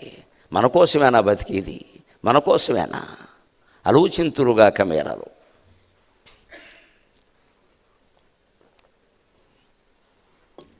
ఆ లేడి కానీ, ఆ కోకిల కానీ, ఆ సెలయేరు కానీ, ఆ పిట్ట కానీ, ఆకాశంలో పిట్టలు ఎగురుతూ ఉంటాయి. మీరు గమనించండి. అడుగు జాడలు లేని ఆ పిట్టనడుగుమా, ఏ దారిలో నీవు పోదు అనొచ్చు. ఆ పక్షిని ఏదైనా మనం ఆపి దాని మూతి ముందు మైకెట్టి నువ్వు ఏ దారిలో పెడతావు? అడుగు జాడలు లేవు కదా, ఫింగర్ ప్రింట్స్, లొకేషన్ మ్యాప్ లేదు కదా, ఎలా పెడతావంటే మనం లొకేషన్ మ్యాప్ లేకపోతే వెళ్ళగలమా? ఇవాళ అసలు గురువు కంటే అందరికీ గూగుల్ చాట్ గురువు ఎక్కువయ్యాడు. గూగుల్ ఉంది కదా వెళ్ళిపోదాం, గూగుల్ ఉంది కదా వెళ్ళిపోదాం. వెనక మీ గురువులు ఎవరంటే సదాశివ సమారంభాం శంకరాచార్య మధ్యమాం అస్మదాచార్య పర్యంతం వందే గురు పరంపరాం. ఇది చెప్పారు. ఇప్పుడు అలా లేదు. గూగుల్ చాట్ సమారంభాం చాట్ జీపీటీ మధ్యమాం, గూగుల్ చాట్ సమారంభాం చాట్ జీపీటీ మధ్యమాం అస్మద్ బద్ధక పర్యంతం వందే గురు పరంపరాం. ఇవన్నీ ఎందుకు వచ్చాయంటే మన బద్ధకం కారణంగా. ఇదివరకు దారి ఎవరినైనా అడిగినప్పుడు మానవ సంబంధాలు బాగుండేవి. ఇంత పెద్ద జమీందార్ కారాపి కిళ్ళి కుట్టువాడిని దారి అడిగితే ఆ అయ్యగారు ఎప్పుడు నన్నే అడుగుతారు అని ఒక ఫీలింగ్ ఉండేది వాడికి. ఆ రకంగా బాగుండేది. కాస్త కిళ్ళి రేటు తగ్గించకపోయినా బాగా కలుపుతాడు, బాగా చేస్తాడు. ఇవన్నీ పోయాయి. ఇప్పుడు ఓ యంత్రం ఒకటి పెట్టుకున్నాం అక్కడ, అది రైట్ అంటే రైటు, లెఫ్ట్ అంటే లెఫ్ట్. మొత్తం యాంత్రిక జీవనం తయారైంది ఇక్కడ. అది పొరపాటు చూపిస్తే పొరపాటే. మొత్తం మానవ సంబంధాలు క్షీణించిపోయి. మీకు దాని గురించి ఇంకా వినాలంటే రేపు సోషల్ మీడియా ప్రభావం మీద రేపు ప్రసంగం ఉంది వారు రమణ గారి స్కూల్లో, అక్కడికి రండి విందుడు. కానీ దాని ప్రభావం వేరే, ఆ వ్యవహారం వేరే, ఆ పద్యాలు ఆ మాటలు వేరే. ఇవన్నీ అక్కడ ఇందులో ఒక్కటి కూడా అక్కడ ఉండదు, ఎప్పటికప్పుడే ఫ్రెష్. నాకు ఈ బొంబాయి పర్యటనలో కార్యకర్త జగన్ బాబు గారు కల్పించిన ఒక అదృష్టం ఏమిటంటే 4 టాపిక్స్ ఆయనే ఎంపిక చేశాడు. నేను ముట్టుకోలేదు, ఇందులో మొత్తం ఆయనే. కానీ నాకు 4 పంపగానే పంపిస్తారు ముందు, అందులో నేనైనా సవరణలు చేసి ఈ 4 చూడగానే మాత్రం నాకు ఏమీ సవరించాలని అనిపించలేదు. యథాతథంగా పెట్టేయండి, అద్భుతంగా ఉన్నాయని చెప్పాను. పైగా నాకు చాలా శ్రమ కల్పించాడు ఆయన. ఉన్న విషయం చెప్పాలి, దేనికి సంబంధం లేదు. నేను వాస్తవంగా ఏమనుకున్నానంటే బొంబాయి ఎడుతున్నాం కదా, సామాన్లు ఎక్కువ ఉంటాయి, బట్టలు ఎక్కువ ఉంటాయి, ఆడాళ్ళతో సహా వస్తున్నాం, పెట్లు ఎక్కువ ఉంటాయి అని కాళహస్తి శతకం మీద 3 రోజులు 4 రోజులు మాట్లాడేద్దాం. 100 పద్యాలు ఉన్నాయి, ఎప్పటికీ తెమలదది. నాకు నోటుకు వచ్చిన ఎక్కువ తయారవ్వకల అని నేను కొంచెం సౌఖ్యం చూసుకున్నా. ఆయన నన్ను ఎంత యాతన పెట్టాడంటే ఓదాను కూడా సంబంధం లేని అంశాలు 4 పెట్టాడు ఇక్కడ. మన మొదటి రోజేమో మహాకుంభమేళ సనాతన ధర్మం, అది పూర్తిగా గంగానది, ఆధ్యాత్మికం, పౌరాణికం. నిన్నేమో మహిళా దినోత్సవం కాబట్టి మహిళా సాధికారికత, కుటుంబ విలువలు, అది దానికి దీనికి సంబంధం లేదు. ఇవాళ తెలుగు భాష వ్యక్తిత్వ వికాసం, ఇది 3ంటికి భిన్నం. రేపు సోషల్ మీడియా ప్రభావం, అది క్వైట్ డిఫరెంట్, పూర్తిగా భిన్నం. అన్నింటికీ నేను ప్రత్యేకంగా తయారవ్వాలి. ఒకవేళ వచ్చిన పద్యాలైనా మళ్ళీ చూసుకోవాలి, ఏ వరుసలో చెప్పాలో అనుకోవాలి కదా, అనుకోకుండా ఎలాగా. కానీ ఎప్పుడు ఈ తయారై చెప్పడంలోనే ఆనందం ఉంది. ఇదే ఆనందం అంటే లెక్క. పనిలో ఆనందం పొందాలి, పని ఫలితంలో కాదు ఆనందం పొందడం. నాకు నిన్న సాయంత్రం సభ ఉంది, ఇంటికి వెళ్ళేసరికి 11 అవుతుందని తెలుసు. ఇవాళ పొద్దున్న 10ంటికి సభ అని తెలుసు. అందుకని నిన్ననే మధ్యాహ్నం కూర్చొని నేను 2ంటికి తయారయ్యా, 2 సభలకి తయారయ్యా. పద్యాలన్నీ మనస్సులో అనుకున్నా, అందుకని ఇప్పుడు శుభ్రంగా వచ్చా. ఇవాళ అంటారా రేపు సాయంత్రం ఉంది, మళ్ళీ నాకు కొంచెం సమయం ఉంది, మధ్యలో ఏదో పర్యటన ఉన్నా కాస్త సమయం ఉంది. నిన్న సమయం లేనప్పుడు ఏం చేయాలి, మనం ముందే తయారవ్వాలి. ఇది మనల్ని బట్టి పరిస్థితులు ఉండవండి, పరిస్థితులను బట్టి మనం మారాలి. లెక్కది బొంబాయిలో ట్రాఫిక్ జామ్ ఎక్కువ అన్నప్పుడు ఇంకో అరగంట ముందు బయలుదేరాలి, అంతే లెక్క. ఇలా అనుకోలేదు అలా అనుకోవాలి. బొంబాయిలో ఉంటున్నావా, బోడపాడులో ఉంటున్నావా,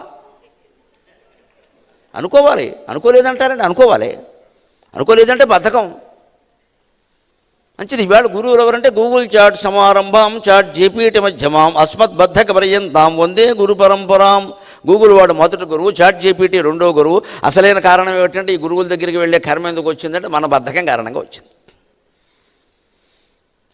హ్యూమన్ ఇంటెలిజెన్స్, మనిషి మెదడును వాడుతున్న విధానం ఏమైపోతుందో దయచేసి ఆలోచించండి. ఇవాళ వేదిక మీద పాట పాడాలంటే ఫోన్ ఎదురుగా పెట్టుకుంటున్నారండి. సంగీత విద్వాంసులు, మంచి గాయకురాళ్ళు హాయిగా పాడగలరు. ఆ పాట వారు అప్పటికే 100 సార్లు పాడారు, అయినా ఫోన్ ఎందుకు పెట్టుకుంటారో నాకు అర్థం కాదు. భయం, మర్చిపోతామేమో.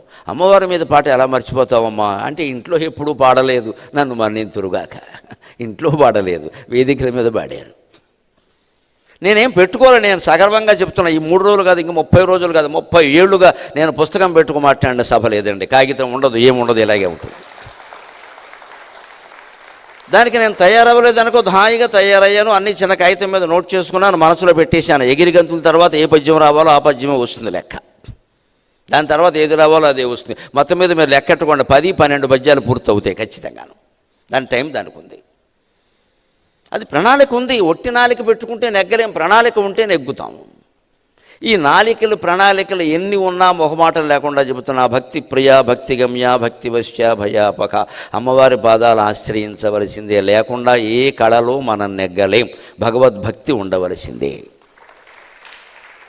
ఎందుకంటే ఈ తయారయ్యడం వరకే మన పని. ఆ పరిస్థితులన్నీ మన చేతుల్లో లేవు, అవి ఆవిడ చూసుకోవాలి. అమ్మా నా పని నేను చేశాను, ఇక నీ పని నువ్వు చెయ్యి. పర్వాలేదురా నేను చేస్తాను, నీకెందుకు అని అద్భుతంగా చేస్తుంది ఆవిడ. మనకి చెప్పి చెయ్యరు. తల్లి మన అడిగి అన్నం పెట్టదు, తల్లికి మిగిలిన వాళ్ళకి తేడా అది. మన అడిగి అన్నం పెట్టదు. అరసి రక్షించడి అంటాడు కాశీఖండంలో, గుణేదస్ అంటాడు. మా అమ్మ నన్ను అరసి రక్షించేది. అరుణగభస్తి బింబ మొదయద్రిపజన్ బొడతేర గిన్నెలో పెరుగును వంటకంబు వడపిందియులున్ గుడువంగబెట్టు నిర్భర కరుణాధురీణయగు ప్రాణము తల్లి ఉన్నదే హరకర ఎవరింక కడుపారసి పెట్టుదురు ఈప్సితాన్నములు. తల్లిదండ్రులు ఇద్దరికీ ద్రోహం చేసి, భార్యకి ద్రోహం చేసి తండ్రి ఇంట్లోంచి గెంటేస్తే వెర్రివెధవైపోయాక రోడ్ల మీద అన్నం లేకుండా భిక్షకుళ్ళ తిరుగుతూ ఉంటే ఆ భిక్ష కూడా దొరక్క కాశీనగరంలో 3 రోజులు ఉపవాసం ఉన్న గుణనిధి ఏడ్చిన ఏడుపిది అమ్మ గురించి. మా అమ్మ నేను లేవకముందే లేచేది, పెరుగన్నం అట్టి పెట్టేది, మా ఆవిడకాయ బద్ద ఆవకాయ బద్ద బాగుంటుందిరా అందులోని పిండి అంతా ఊర్చేసి తెల్లగా చేసి మళ్ళీ ఎర్రగా కూడా లేకుండా చేసి నాకు అక్కడ పెట్టేది. లేవగానే సద్దన్నం పెట్టేది, ఆవకాయ బద్ద పెట్టేది. ఇలా ఇప్పుడు బయటకు వచ్చి పడ్డాను, తల్లిదండ్రులకు ద్రోహం చేశాను, దుర్వ్యసనాల పాలైపోయాను, భార్యకి ద్రోహం చేశాను, శుద్ధ దుర్వ్యసన పరుడు, తాగుబోతైపోయాను, పేకాటగాడైపోయాను. నాకు ఇప్పుడు ఈ నగరంలో తండ్రి ఇంట్లోంచి గెంటేశాడు, ఎవడు పెడతాడు నాకు అన్నం అన్న చోట గుణనిధి ఏమంటాడంటే, శ్రీనాథుడు ఆయన చేత ఏమనిపిస్తాడంటే, కడుప ఆరసి పెట్టుదురు ఇప్సితాన్నములు. అరసి పెట్టడం వేరు, మామూలుగా పెట్టడం వేరు. వారు అన్నం పెట్టండి అంటే పెట్టడం వేరు. ఏమండి ఆకలి అవుతుంది తినరేమిటి, ఎప్పుడు తిన్నారు మీరు అని అడగడం అరసి పెట్టడం. ఇవాళ అలా పెట్టేవాళ్ళు లేరమ్మా. నేను ఇటాలియన్ పెట్టుకుంటున్నా, నీకు చైనీస్ పెట్టమంటావా, ఆర్డర్. ఆర్డర్ పెట్టడం. ఇవాళ ఆలు మొగలు అంటే అన్నం పెట్టేవాళ్ళు కాదు, ఆర్డర్ పెట్టేవాళ్ళు. స్విగ్గీ జొమాటో, ఇంకా బొంబాయి విషయం నాకు తెలియదు కానీ హైదరాబాదులో దంపతులు ఎవరు లేరమ్మా కాపురాలు చేసేవాళ్ళు, అంతా స్విగ్గీ జొమాటోలే కాపురాలు చేస్తున్నారు. వాళ్ళకి 2 పొలాలు ఉంటారు, ఒకటి పొటాటో ఒకటి టమాటో. ఆడపిల్లలు టొమాటో, మగపిల్లాడు పొటాటో, కాస్త గట్టిగా ఉంటాడు కదా అందుకే. ఈ కాపురాలు లేవు ఎక్కడ, అన్నీ పొద్దున్న ఓ పొట్లం, సాయంత్రం ఓ పొట్లం, మధ్యాహ్నం అన్ని పొట్లాలే. ఇదంతా ప్లాస్టిక్ కాలుష్యం. ఇంట్లో వండేవాళ్ళు లేరు, ఎంత జీతం సరిపోట్ల. నువ్వు వండుకొని తింటే ఇడ్లీ 20 రూపాయలకు వస్తుంది, బయట నేను తెప్పిస్తే 200. పైగా చెత్త 200 నీ కర్మ, చెత్త మా కర్మ అయింది ఇక్కడ. దీనికోసం ఆదాయాలు పెంచుకోవాలి మనం. జీవితాన్ని మొత్తం సంక్లిష్టం చేసుకున్నామా లేదా, సహజ సిద్ధమైనటువంటి జీవితం కోల్పోయాం మనం. చారెట్టేవాళ్ళు లేరు ఈవేళ. అందుకని చెబుతున్నాడు ఇక్కడ, కిందికి వెళ్ళడం ఎందుకు అంటే నేను తాగునీరు సాగునీరు అందిస్తాను కదా అందరికీ, అడుగుజాడలు లేని చోట ఎలా పెడుతున్నాడు. మా అమ్మ వెళ్ళింది కదా పెట్టా, నేను అలాగే పెడుతున్నా. ఒకరు నేర్పేది ఏమిటి, తల్లి చూపినట్టి దారిలో సాగిన సహజ సిద్ధమవును జన్మఫలము. తల్లి చూపించిన దారిలో పెడితే జన్మఫలం సహజంగానే సిద్ధిస్తుంది. తల్లి భాషలోనే ఎల్ల విద్యలు నేర్వ, వంటబట్టు సిరుల నింటబెట్టు. తల్లి భాషలోనే మనం విద్యలు నేర్చుకుంటే అన్నీ మనకి వంట పడతాయి. ఉదాహరణకి భాషలు పద్యాల వరకు అక్కర్లేదండి. జీవితం ఎలా ఉన్నా సరే, ఆర్థికంగా బాగున్నా సరే, దారిద్ర్యంలో ఉన్నా సరే, సుఖంగా గడవడానికి తెలుగు సామెత ఒకటి ఉంది, ఉంటే ఉగాది లేకుంటే శివరాత్రి. ఎంత గొప్ప మాట అండి అది. ఉంటే ఉగాది లేకుంటే శివరాత్రి. ఈ ఒక్క మాట చాలు సాఫ్ట్వేర్ ఉద్యోగస్తులందరూ హాయిగా నిశ్చింతగా బతకడానికి. ఉన్న రోజున ఉగాది అనుకో. ఉగాది ఎప్పుడంటే చైత్రశుద్ధ పాఠ్యము కాదు. నీకెప్పుడు బాగా డబ్బు ఉందో, నువ్వెప్పుడు అన్నీ వండుకొని తినగలవో ఆ రోజే ఉగాది. ఉంటే ఉగాది. ఎందుకని ఉగాది నాడు 6 రుచులు తినాలి. పచ్చడి తినడం కాదు ఇక్కడ, ఇదో సెంటిమెంట్ ప్రవేశించింది ఇక్కడ. పచ్చడి తిన్నాక ఉల్లిపాయలు తినచ్చు, ఉల్లిపాయలు తింటే ఉగాది ఎందుకు పని లేక. పచ్చడి ఎందుకు పెట్టారు అంటే అందులో తీపి కారం, చేదు వగరు, ఉప్పు పులుపు 6 ఉంటాయి. ఈ 6 రుచులు కలిగిన పదార్థాలు నీ పళ్ళెంలో ఉండేలా చూసుకో. అవి చూసుకోవాలి. ఇప్పుడు ప్రకటనలు వస్తున్నాయి, నీ పళ్ళెంలో ప్రోటీన్లు ఉన్నాయా, కార్బోహైడ్రేట్లు ఉన్నాయా, అసలు ఇవన్నీ ఉండే వరకు నువ్వు ఉన్నావా? ఇన్ని కేజీలు లెక్క పెట్టుకుని తింటాడండి. పూర్వం వాళ్ళు అలా చెప్పలా. నీ పళ్ళెంలో తీపి ఉందా, కారం ఉందా, చేదు ఉందా, వగరు ఉందా, ఉప్పు ఉందా, పులుపు ఉందా. 6 రుచులు లేని భోజనం పనికి మాలిన భోజనం, గొడ్లు తినే భోజనం అది. నేను తీపి తినను, నేను కారం తినను, చేదు నాకెక్కదు, దరిద్రగొట్టు జీవితం అంటారు. అన్నీ అలవాటు చేసుకోవాలి. పదార్థంలోనే చేదు మింగలేనివి తల్లి, జీవితంలో చేదు ఎలా మింగుతావమ్మా? బతకద్దా. కాకరకాయ కూర తినడం లేదు అంటే మహత్తరమైన జీవితాన్ని కోల్పోతున్నావు. కాకరకాయ తినాలి, చేదుగా ఉంటుంది, చేదుగానే తినాలి. దాంట్లో కాకరకాయ బెల్లం పెట్టి కూర ఉంటుంది, అది వేరే విషయం. అది దాని రుచి వేరే. కాకరకాయ వేపుడు చేదుగానే ఉంటుంది, తినాలి. ఇంగువ చేదుగానే ఉంటుంది, ఆవాలు చేదుగానే ఉంటాయి, తినాలి. మెంతులు చేదుగానే ఉంటాయి, తినాలి. జీవితంలో ఎన్ని చేదులు భరించాలండి? పరమశివుడు విషాన్ని కంఠంలో పెట్టుకున్నట్టుగా ఎన్నేళ్ళు దుఃఖాలు కంఠంలో పెట్టుకున్న మహానుభావులు మన కళ్ళ ముందు ఉన్నారండి. బయటికి చెప్పకుండా, తమ దుఃఖాన్ని పంచిపెట్టకుండా, తమ సంతోషాన్ని మాత్రమే పంచిపెడుతూ. వాడంతా పరమశివులు కాదా? నువ్వు చేదు మెంగలేవు, సిగ్గులేదు చెప్పడానికి. తినాలి, బలవంతంగానైనా తినాలి. అందుకు ఉగాది 6 రుచులు తినడం అంటే 6 రుచులు కలిపి పచ్చడి చేసుకుని తినడంగా, అది సెంటిమెంట్. అది పెట్టారు ఊరికే. రోజు నువ్వు తినే భోజనంలో తీపి ఏముంది, కారం ఏముంది, చేదేముంది, వగరేముంది, ఉప్పు ఏముంది, పులుపు ఏముంది. ఉప్పు కారాలు మామూలుగా ఉంటాయి. ఇప్పుడు దరిద్రం అవి కూడా మానేశారు. ఎవరింటికైనా భోజనానికి వెళ్తే ఉప్పు కారం అక్కడ పెట్టండి బాబు, నా బోటికాడ జిహ్వ చేపలు నాకు ఇంకా పోలేదు, ఏం చేయమంటావు? అదో చప్పుడు కూడా నేను తినలేను. అందుకని ఇది ఉంటే ఉగాది. నీకు అన్నీ ఉన్నాయనుకో, అన్నీ చేసుకో, అన్ని రకాల పదార్థాలు వేసుకుని ఆ రోజు ఉగాది అనుకో. లేదనుకో ఉపవాసం ఉండు. ఎవరన్నా అడిగితే ఏం దరిద్రం అయిపోయిందంటే జీవితం అంతా తినడానికి మాట్లాడద్దో. ఇవాళ శివరాత్రి అని చెప్పు. శివరాత్రి నాడు అందరూ ఉపవాసం ఉంటారు, శివుడు కూడా ఉంటాడు. ఇవాళ శివరాత్రి ఏమిటండి అంటే మాస శివరాత్రి ఒకటి ఉందిగా మనకి, అది చెప్పి. అది కూడా లేదు. ఇవాళ మహాశివరాత్రి కాదండి. మహాశివరాత్రి అంటే బహుళ చతుర్దశి కదా, ఇవాళ ఏదో దశమి అంటే అవునా సోమవారం కదా అని చెప్పి కలిసి వస్తుంది. ఏదో ఒకటి అంతేగాని నాకు అన్నం లేదు అని చెప్పొద్దని చెప్పారమ్మా. ఉంటే ఉగాది లేకుంటే శివరాత్రి. అంటే నీ దరిద్రాన్ని నువ్వు బయట పెట్టుకోవద్దు. బయటపడితే పడని. ఎవడి సానుభూతి మనకు అక్కర్లేదు. ఇక్కడ భార్యాభర్త మధ్యలో అవగాహన ఉంటే ఎంత పేదరికాన్నైనా భరించవచ్చు, ఇబ్బంది లేదు. ఇక్కడ ఉంటే మేడలో ఉంటాం లేదా పాకలో ఉంటాం, ఉంటే మంచం వేసుకుంటాం లేదా చాప వేసుకు కూర్చుంటాం, నష్టమేం లేదు. ఇక్కడ దీన్ని బయట పెట్టుకోవలసిన పని లేదు. ఆ బయట పెట్టుకోవద్దని చెప్పడమే వ్యక్తిత్వ వికాసం. ఉంటే ఉగాది లేకుంటే శివరాత్రి ఒక్కటి చాలండి నిజానికి. అలాగే మనం ఒక ఉద్యోగంలో చేరుతున్నాం, ఒక వ్యాపారం ప్రారంభిస్తున్నాం, పెళ్లి చేసుకుంటున్నాం. ఈ మూడు జీవితంలో చాలా ముఖ్యమైన సందర్భాలు. వ్యాపారము, పెళ్ళి, ఉద్యోగం, ఏదైనా జీవనాధారం ఒకటి, పెళ్ళి ఒకటి. ఈ రెండు చాలా ముఖ్యం. అప్పుడు నువ్వు తీసుకునే నిర్ణయమే నీ మిగిలిన జీవితాన్ని నడిపిస్తుంది. అది ఎలాగో చెబుతున్నాడు ఇక్కడ భర్తృహరి సుభాషితాల్లో ఏనుగు లక్ష్మణ కవి. వ్యక్తిత్వ వికాసం అంటే ఏమిటో తెలుసుకుందాం. నీరము తప్తలోకమున నిలిచి అనామకమైన సించు ఆ నీరమే పద్ముత్యమట్లు నలిని ఇదళ సంస్థితమైదనర్చు ఆ నీరమే శుక్తిలోబడి మణిత్వముగంచు సమంచిత ప్రభన్ పౌరుష వృత్తులిట్లు అధము మధ్యము ఉత్తము గొల్చు వారికిన్. నువ్వు ఉద్యోగంలో చేరుతున్నావు. ఏ ఉద్యోగం, ఏమిటా సంస్థ, ఎవరా యజమాని, అది దాని ఏదో క్రెడిట్ కార్డు ఏదో అంటారు చూడండి, అది క్రెడిట్ ఫిగర్, అది తెలుసుకో. అసలు ఆ సంస్థ ఉత్పత్తులు ఏమిటి, దాని వ్యాపారం, నేను వాళ్ళు బాగా చూసుకుంటారా, నీకు జీతం సరే మిగిలినవి కూడా బాగుంటాయా, టెన్షన్ లేకుండా ఉంటుందా? ఇవాళ జీతం ఒక్కటే చూస్తున్నారమ్మా యువతరం చేస్తున్న పొరపాటు. టెన్షన్ లేని ఉద్యోగం చేసుకోవాలి. జీతం తక్కువ ఉన్నా పర్వాలేదు, ఒత్తిడి లేని ఉద్యోగం చేసుకోవాలి.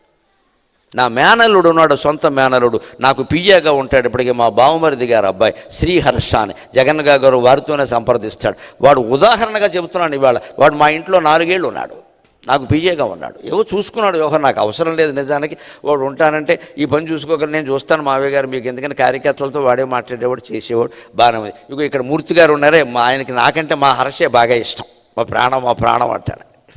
కానీ నేను ఒక ఉదాహరణ చెబుతున్నా. వాడు బీటెక్ ఫస్ట్ చదివాడు, వాడు ఫస్ట్ ర్యాంకులో పాస్ చేయడు, ఏమి ఇబ్బంది లేదు, మంచి మార్కులు వచ్చాయి. వాడు ఏదో ఈ సాఫ్ట్వేర్ ఉద్యోగంలో కేరళలో 1-2 నెలల్లో పనిచేశాడు. ఈ కొబ్బరి నూనె కూడా వాడికి నచ్చలేదు, కేరళ అంతా కొబ్బరి నూనె కదా, అంతా ఏమిటో వదిలేశాడు, వచ్చేసాడు. ఏదో కోచింగ్ తీసుకుంటే బయట ఎందుకురా, మా ఇంట్లో ఉండమన్నా, ఉన్నాడు. మాకు ఉపకారం, వాడికి ఉపకారం. 4 ఏళ్ళు కష్టపడ్డాడమ్మా నా బిడ్డ గురించి. నా బిడ్డ లాంటి వాళ్ళ గురించి నేను చెబుతున్నా ఇవాళ, స్వార్థంతో కాదు, సొంత డబ్బా కాదు, ఒక ఆదర్శం కోసం 4 ఏళ్ళు కష్టపడ్డాడు. మేనత్త తల్లి కంటే ఎక్కువ ప్రేమతో వండి పెట్టింది, నాన్న చదువుకోరా అంది. ఓ గదిలో వాడికి కాస్త అవకాశం ఇచ్చాం.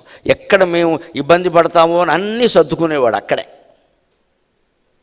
మేము వండి పెట్టామంతే, వాడు అక్కడే కూర్చొని నాకు కావాల్సిన పనులన్నీ చేశాడు. ఈవేళ ఈ 4 ఏళ్లలో నేను 7-8 పుస్తకాలు అచ్చు వేశానంటే వాడు డీటీపీ చేశాడు మొత్తం, లేకపోతే జరిగేది కాదు. అది నాకు ఆ పని చేసి పెట్టాడు. 11,000 పద్యాల్లో ఈవేళ అచ్చైనవి 6,000 పైన ఉన్నాయి. మిగిలిన 5,000 పద్యాలు కూడా 4,000 పద్యాలు సిద్ధంగా ఉన్నాయి. బికాజ్ ఆఫ్ హర్ష, అనుమానం వెళ్ళి వాడు డీటీపీ చేశాడు మొత్తం. లేకపోతే నాకు తెలియదు, అది నాకు ఇవ్వండి మొత్తం డీటీపీ అది చేసి సిద్ధంగా పెట్టాడు. ఇక ప్రెస్ వాళ్ళకి ఇచ్చిస్తే వేచేస్తారు, దానికి నా పని ఏం లేదు, చేసి పెట్టేశాడు. ఇంత చేసిన వాడు 4 ఏళ్ళు అవుతున్న ఒక దశలో మాకు బాధ అనిపించింది. ఏంటంటే 2 ఏళ్ళు అయింది, 3 ఏళ్ళు అయింది, మన ఇంట్లో ఉన్నాడు, మంచి ఉద్యోగం రావట్లేదు. అంటే నాకు గవర్నమెంట్ ఉద్యోగం కావాలి, నాకు గవర్నమెంట్ ఉద్యోగం కావాలి. ఈ టెన్షన్లు నేను పడలేను, తక్కువ చేద్దాం నాకు గవర్నమెంట్, కానీ స్టేట్ గవర్నమెంట్, సెంట్రల్ గవర్నమెంట్ అన్నీ రాశాడు. ఇప్పుడు యునైటెడ్ ఇండియా ఎష్యూరెన్స్ కంపెనీలో ఉద్యోగం వచ్చింది. సెకండ్గా సెంట్రల్ గవర్నమెంట్ ఉద్యోగం చేసుకుంటున్నాడు. తాండూరులో ఉన్నాడు. మొన్న అక్టోబర్లో వెళ్ళి చేరాడు. జీతం 50,000 55,000 చాలమ్మా, అక్కర్లేదంతా, చాలు, సంతృప్తి పడ్డాడు. 50,000 జీతమా, ఎంత అయితే నీకు సరిపోతుంది? 5 లక్షలు జీతమా? ఈ ఎంత అంటే అర్థం ఏంటి ఇక్కడ? ఒక్కడే బ్రహ్మచారి 50,000 సరిపోవా? అయితే వాడికి తగిన ఇల్లే తీసుకున్నాడు, సింగిల్ బెడ్రూమ్ తీసుకున్నాడు. ఎందుకురా హర్ష, అమ్మా నాన్న ఉంటారు, పెద్ద వద్దు నాన్నగారు, మీ దగ్గర ఉండి నేను నేర్చుకునేది పొదుపు నేర్చుకున్నా, ఎందుకు మన స్థాయిని బట్టి మనం బతుకుదాం, సింగిల్ బెడ్రూమ్ తీసుకున్నాడు. కాస్త తక్కువ అద్దెకు దొరికింది, సుఖంగా ఉన్నాడు. వాళ్ళ అమ్మా నాన్న కూడా అక్కడ ఉన్నారు, హాయిగా వండుకుని తింటున్నాడు, సుఖంగా ఉన్నాడు. టెన్షన్, నేను మొహమాటం లేకుండా చెబుతున్నా బహిరంగంగా, వాడి ఏ పిల్లని చేసుకున్నా ఆ పిల్ల సీతాదేవిలో పరమానందంగా ఉంటుంది, రామచంద్రమూర్తితో సహా, అనుమానం వెళ్ళా. ఎప్పుడు సంతోషంగానే ఉంటుంది, ఎందుకంటే వాడు మనస్సది, వాడు అలా నేర్చుకున్నాడు అక్కడ. ఇప్పటికీ ఏమయ్యా నువ్వు ఇలా ఉన్నామని వాళ్ళ సంస్థలో మేనేజర్లు అడిగితే, మా మావయ్య గారండి, నేను గరికపాటి నరసింహారావు గారి ఇంట్లో ఉన్నానండి, మా మావయ్య గారండి, ఆయన నుంచి నేర్చుకున్నానండి. నేను పరమానంద పడుతున్నాను, నా వల్ల ఒక్క జీవితమైనా అంత ఉద్ధృతిలోకి వచ్చినందుకు. ముందు సంతృప్తమ్మ, సంపద కాదు. ఈవేళ మనలో ఎంతమందికి ఉంది ఇది? మన జీతం చెప్పగానే 50,000 అంటే ఎంతండి? 6 lakhs ప్యాకేజ్. 6 lakhs ఒక ప్యాకేజా? 46 lakhs ఉండాలి. ఏం చేస్తాడు 46 అయితే? ఏం చేస్తారు అంత డబ్బు? అవసరమా? పైగా 2 ఉద్యోగాలు మళ్ళీ ఇక్కడ. అంచేత ఉద్యోగం ఎంచుకునేటప్పుడు నువ్వు ప్రశాంతమైన జీవితాన్ని ఎంచుకో మిత్రమా. ఉద్యోగంలో కూడా స్థిరపడలేకపోతే ఎక్కడ స్థిరపడతావు?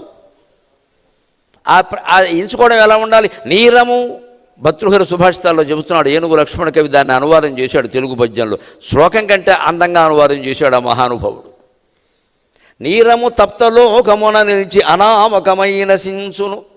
ఒక నీటి బొట్టు వంట చేస్తుంటే ఏదైనా పెనం మీద పడింది అనుకోండి, వెంటనే చీయమని ఆవిరైపోతుంది.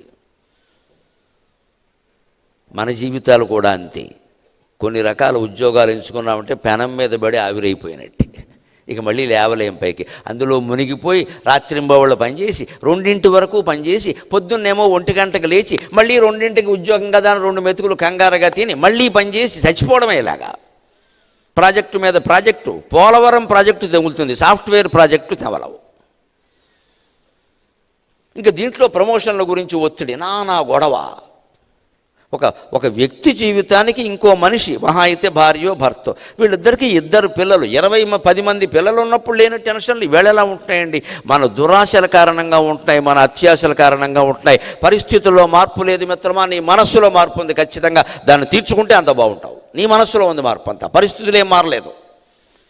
పరిస్థితి అంటూ ప్రత్యేకంగా ఎక్కడ ఉండదండి. పరిస్థితి అంతా మన మనస్థితి. నాకు అక్కర్లేదు అనుకున్నవాడికి ప్రపంచం అంతా బ్రహ్మలోకమే.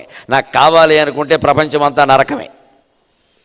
నీకు కావాలనేది వదిలేయాలి. అక్కర్లేదనే దూరంలో నాకు చాలు, ఉన్నది చాలు, ఈ బట్టలు చాలు, ఈ ఆభరణాలు చాలు, ఈ సంపద చాలు, ఈ ప్రేమ ఉంటే చాలు, ఇంకేం అక్కర్లా.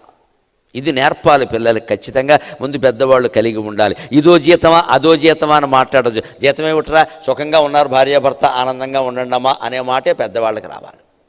మీరు ఇంకా ఇల్లు కట్టలేదా, మీకు ఇంకా ప్రమోషన్ రా, ఈ దరిద్రపు మాటలు అత్తమామల నోట రాకూడదమ్మా. ఇది ఎందుకు కట్టాలి? ఇల్లు కట్టరు, అద్దింట్లోనే ఉంటారు.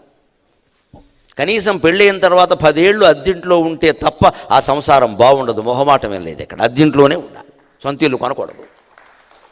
కష్టాలు తెలియాలి. మేకు కొడితే వచ్చి అడిగేవాడు ఒకడు ఉండాలి ఇక్కడ, మొగుడు. లేకపోతే మనం అన్నగా మేకులు కొడతాం, మొగుడికి కూడా మేకే కొడతాం. మన మీద పెత్తనం చేసేవాడు ఒకడు ఉండాలండి, తప్పదు. అది వాడి ఇల్లు, మనం జాగ్రత్తగా ఉండాలి. ఈ అనుభవం 10 ఏళ్ళు లేకుండా దంపతులు సంసారం ఎలా చేస్తారండి? సహనం ఎక్కడిది? అద్దింట్లో ఉన్న వాళ్ళకు ఉంటుంది సహనం. ముందు ఎలాగానే సొంత ఇంట్లో ఉన్న వాళ్ళకు ఉండదండి. ఇక్కడ పేద కుటుంబాల్లో ఉండే సహనం జమీందారీ కుటుంబాల్లో ఉండదు. మీరు గమనించండి. ఎందుకు ఉండదండి? నౌకర్లు, చాకర్లు, లాగు దొడిగేవాడు ఒకడు, నిక్కర దొడిగేవాడు ఒకడు, డ్రాయర్ వేసేవాడు ఒకడు ఉన్నాక వీడి తొడుక్కోవడం కూడా చేత కాదు. అదే పేదవాడైతే అన్నీ వాడే ఏడవాలి. వాడికి సహనం చాలా ఉంటుంది. సంస్కృతంలో చెబుతారు, దారిద్ర్యం పరమౌషధం శక్తిం కరోతి సంచారే శీతోష్ణే వర్షయత్యపి దీపయత్యుదరే వన్యం దారిద్ర్యం పరమౌషధం అన్నాడు. పేదరికం చాలా గొప్ప మందు, ఇట్స్ ఏ మెడిసిన్. ఎందుకు నువ్వు దాన్ని వ్యతిరేకిస్తున్నావు? కోరుకోకు, వస్తే ద్వేషించకు, దాన్ని కూడా ఆస్వాదించు. అమ్మయ్య అనుకో. ఎందుకంటే ఎంత దూరమైనా తిరగలడు పేదవాడు, డబ్బులు కావాలి కాబట్టి, కూలి పని చేసుకోవాలి కాబట్టి. వలస కూలీలను గమనించండి. శీతోష్ణే వర్షయిత్ చెప్పి వాడు చలి తట్టుకోవలసిందే, వేడి తట్టుకోవలసిందే. ఏసీ కొనడానికి డబ్బులు లేవు, వాడు హాయిగా తట్టుకుంటాడు. రేపు జీవితంలో ఇబ్బందులు వచ్చినా తట్టుకుంటాడు. అంతేకాదు, శీతోష్ణే వర్షయత్ చెప్పి దీపయత్యుదరే వన్యం, ఎప్పుడూ ఆకలి అవుతూనే ఉంటుంది వాడికి. పాపం తిండి తక్కువ కదా, ఎప్పుడూ ఆకలి అవుతుంది.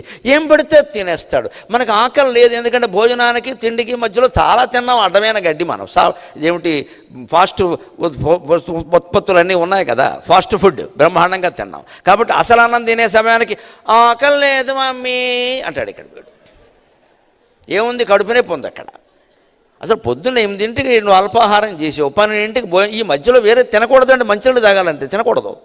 ఎప్పుడు పడితే అప్పుడు ఏదో ఒకటి వేస్తూ ఉండాలి. ఏదైనా రైస్ మిల్ అస్తమానం బియ్యం వేసి ఆడించడానికి ఇక్కడ ఆపేయాలి.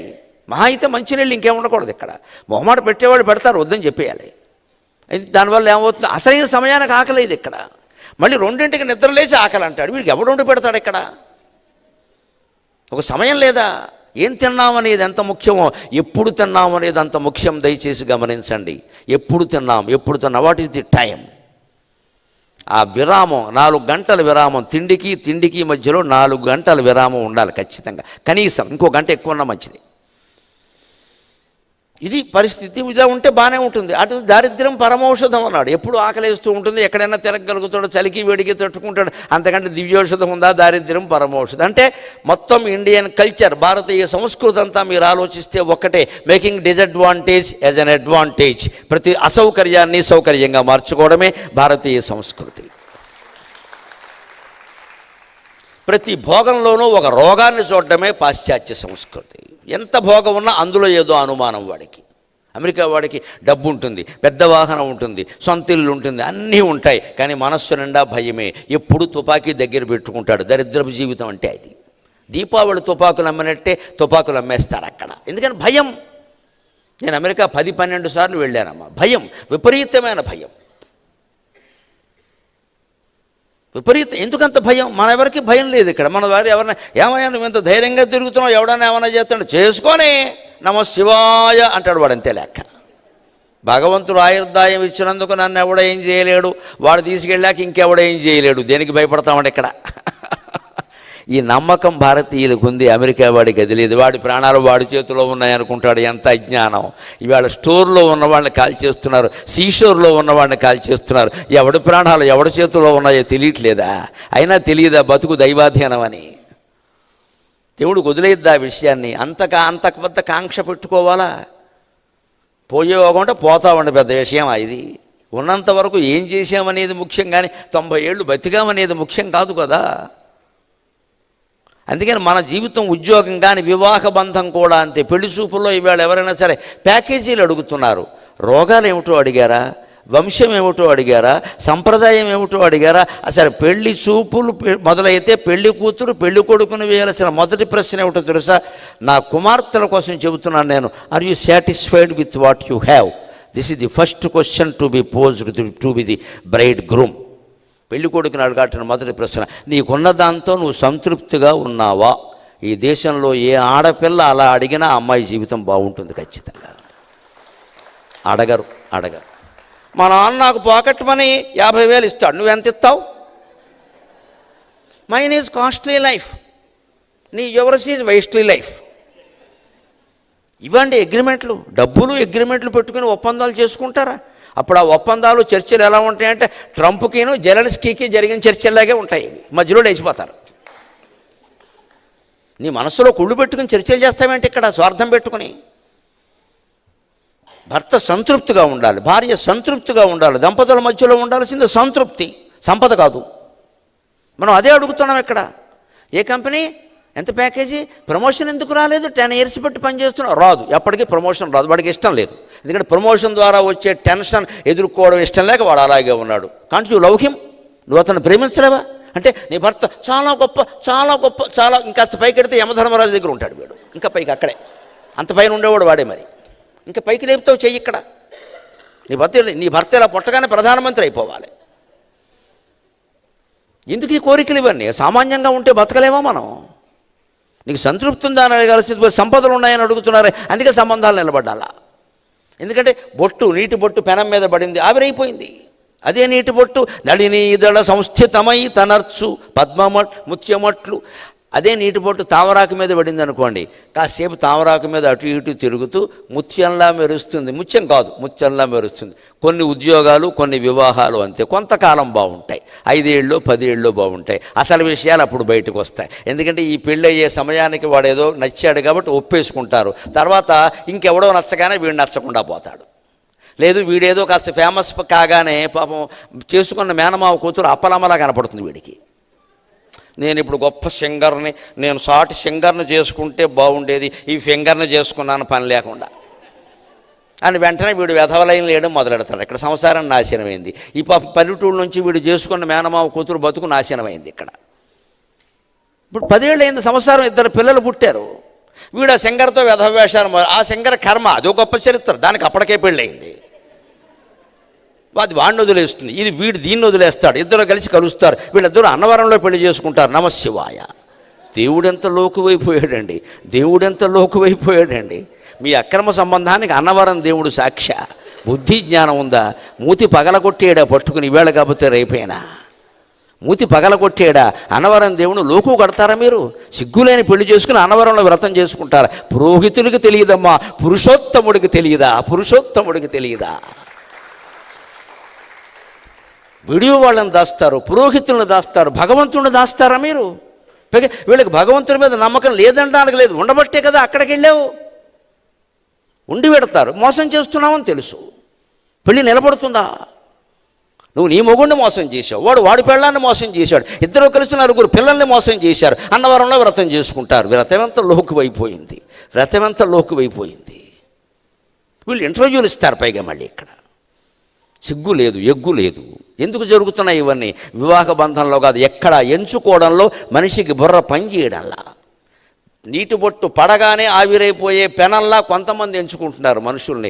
కొద్ది కాలం తామరాకు మీద నీటి బొట్టులా ప్రకాశించేలా కొంతమంది ఎంచుకుంటున్నారు. అలా కాదు, అలా చెప్పట్లా భర్తృహరి కానీ ఏనుగు లక్ష్మణుడు కానీ. ఎలా ఎంచుకోవాలంటే, ఆ నీరమే ముత్యమట్టు నళినీదళ సంస్థితమైదనర్చు, ఆ నీరమే సుక్తిలోబడి మణిత్వముగా అంచు సమంచిత ప్రభన్ పౌరుష వృత్తులిట్లు అధము మధ్యము ఉత్తము గొల్చువారికిన్. అదే నీటి బొట్టు పెనం మీద పడితే ఆవిరైపోయిందో అదే నీటి బొట్టు, తామరాకు మీద పడితే ఏది ముత్యంలా ప్రకాశించిందో అదే నీటి బొట్టు. అది నిజంగా ముత్యపు చెప్పలో పడింది అనుకోండి, ముత్యపు చెప్పలో సరిగ్గా వాన కురిసేటప్పుడు ముత్యపు చెప్పలు పైకి వస్తాయి నది మీద. ఎందుకంటే వాటిలో ఒక జీవి ఉంది. ఆ నీటికి, ఆ జీవికి పెరగాలంటే ఆ నీటి బొట్లు పడాలి. నది నీళ్లు తాగదు, అది వాన నీళ్లు కావాలి. అందుకని తనంతట తానే కెరటాల మీదకి వస్తుంది. అందున నీటి బొట్టు కనుక ఆ ముత్యపు చెప్పులో పడగానే విచిత్రం ముడుచుకుంటుంది దానంతట అదే. ఆ తర్వాత ఆ నీరు సేవించి క్రమంగా ఆ క్రిమి ముత్యంగా మారుతుందండి. భగవత్ సృష్టి ఎంత ఆశ్చర్యం! ఒక కీటకం, క్రిమి, మనం తిన్నా ముట్టుకున్న ప్రమాదకరమైన క్రిమి కేవలం నీటి బొట్టు కారణంగా ముత్యంగా మారుతుందంటే మన జీవితాన్ని మార్చుకుందుకు భగవంతుడు ఎన్ని అవకాశాలు ఇచ్చాడు, ఎన్ని ఉదాహరణలు ఇచ్చాడు. ఇవి మహాకవులు పట్టుకుని చెప్పకపోతే మనకి తెలుస్తాయా?